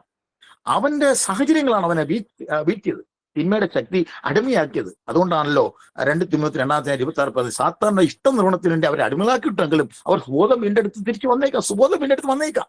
അപ്പൊ സുബോധം ദൂർത്തപുത്രം ഉണ്ടായിട്ടാണ് തിരിച്ചു വന്നത്. അതേപോലെ അനേക മക്കൾ സുബോധം നഷ്ടപ്പെട്ട് കിടക്കുകയാണ്. സാത്താൻ അവരെ തിന്മയിൽ കെട്ടിയിട്ടിരിക്കുകയാണ്. അടിമത്വത്തിന്റെ ചങ്ങലെ പൊളിച്ച് അവരെ കൂട്ടിക്കൊണ്ടുവരാൻ നമ്മൾ ശ്രമിച്ചില്ലെങ്കിൽ എന്ത് ക്രിസ്ത്യാനിയാണ്? ക്രിസ്ത്യാനി സുവിശേഷം പ്രസംഗിച്ച് മരിച്ചു പോകും. അത് നിത്യയിലുണ്ട്. സുവിശേഷം പ്രസംഗിയുടെ പാടുന്ന എത്ര സുന്ദരം ആണ്. പ്രിയമുള്ളവരെ, ഞാൻ നിർത്തുന്നു. ഒരു നല്ല നീടെ പ്രാർത്ഥനയിലൂടെ ഞാൻ നിർത്തിയാണ്. ഇത്രയും സമയം ക്ഷമയോടെ കേട്ടിരുന്നു. അപ്പോ തീർച്ചയായിട്ടും ഈ ഒരു കൂട്ടായ്മ സത്യം പറഞ്ഞാൽ ഒരുങ്ങിയിട്ടില്ല. സൗകര്യം പറയുമ്പോൾ തന്നെ ഞാൻ വേറൊരു ഞാനും പറഞ്ഞൊരു രൂപതയിലെ കോൺടാക്ട് പേഴ്സൺ ആയതുകൊണ്ട് അത് ബന്ധപ്പെട്ട കാര്യം പിന്നെ വരുന്ന ആൾക്കാരിലേക്ക് ഇതെല്ലാം രൂപതയിൽ ചെയ്യേണ്ട ഒരു വ്യക്തിയാണ്. ഇത് ട്രെയിനിങ് വച്ചിരിക്കുന്ന അനുഗ്രഹം പോകുന്ന ഒരു ധ്യാനകേന്ദ്രത്തിലാണ്. അവിടെ സെൻട്രൽ ടീം എന്ന് പറഞ്ഞാൽ എമൗസ് എന്ന് വരുന്ന ടീം അത് ചെയ്യുന്നത്. അപ്പൊ അവർക്ക് നമ്പറിൽ എണ്ണം കൊടുക്കും. ഇങ്ങനെയൊക്കെ ഒരു ശുശ്രൂഷയിൽ മധ്യസ്ഥം വഹിക്കണം. അത് രാത്രി 8:09 മണിയില്ല. ഇത് കഴിഞ്ഞിട്ടാണ് അത് തീർന്ന 9 കാലമായി. ഒരുങ്ങാൻ സമയം ഒട്ടും കിട്ടിയില്ല. അതുകൂടെ മൊബൈലിൽ തന്നെ ഈ കയറ്റാൻ വേണ്ടി സംഭവം കയറ്റാൻ വേണ്ടി ഒത്തിരി അസ്വസ്ഥ ഉണ്ടായി. ഇതെല്ലാറ്റിടയ്ക്കാണ് പരിശുദ്ധാത്മാവ് എന്നെ ഈ രീതിയിൽ ക്ലാസ്സിനെ സഹായിച്ചു കൊടുക്കുന്നത്. ഇതൊക്കെ പരിശുദ്ധാത്മാവിന്റെ പ്രവർത്തനമാണ്. അവിടെ ഇരിക്കുന്ന എല്ലാവർക്കും എല്ലാവരും ദൈവം സ്നേഹിക്കുന്ന സംസാരം ഞാൻ പറഞ്ഞു, ഈശോ എനിക്കൊന്നും അറിഞ്ഞില്ല, പരിശുദ്ധാത്മാവെ എന്നെ സഹായിക്കാൻ എനിക്കൊന്നും ഈ പ്രിയ മക്കൾ കൊടുക്കാൻ പറ്റില്ല. ഇത് ഇത്രയും കർത്താവിന്റെ ആത്മാവിൽ തരപ്പെട്ട സ്വർഗീയ നിധിയാണ്. വിശ്വസിക്കുക മാത്രം ചെയ്യുക. നമുക്ക് ഈശോ ചെയ്ത വാരം നന്ദി പറഞ്ഞുകൊണ്ട് ഒന്ന് സ്തുതിക്കാൻ പറ്റില്ല. ഒന്ന് സ്തുതിക്കട്ടെ. ഹാലലിയ ഹാലലിയ ഹാലലിയ. ശക്തമായി സ്തുതിക്കട്ടെ. ഹാലലിയ ഹാലലിയ. ആരാധന ഒന്ന് ശക്തമായി സ്തുതിക്കട്ടെ. ആരാധന ആരാധന ആരാധന. ഹാലലിയ ഹാലലിയ ഹാലലിയ. സ്വർഗം തുറന്ന് ആത്മാവിന്റെ ജ്വലനം കടന്നു വന്ന മക്കളിലേക്ക് വർദ്ധനായി നന്ദി പറയുന്ന കർത്താവേ. ഹാലലിയ ഹാലലിയ. ആരാധന ദൈവമേ, ആരാധന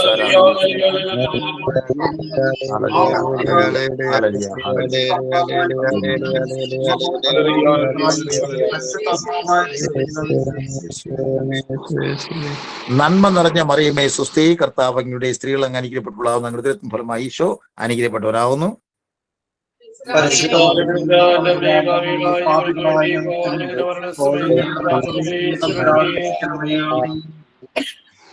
പിതാവിനും പുത്രനും പരിശുദ്ധാത്മാവിനും സ്തുതി.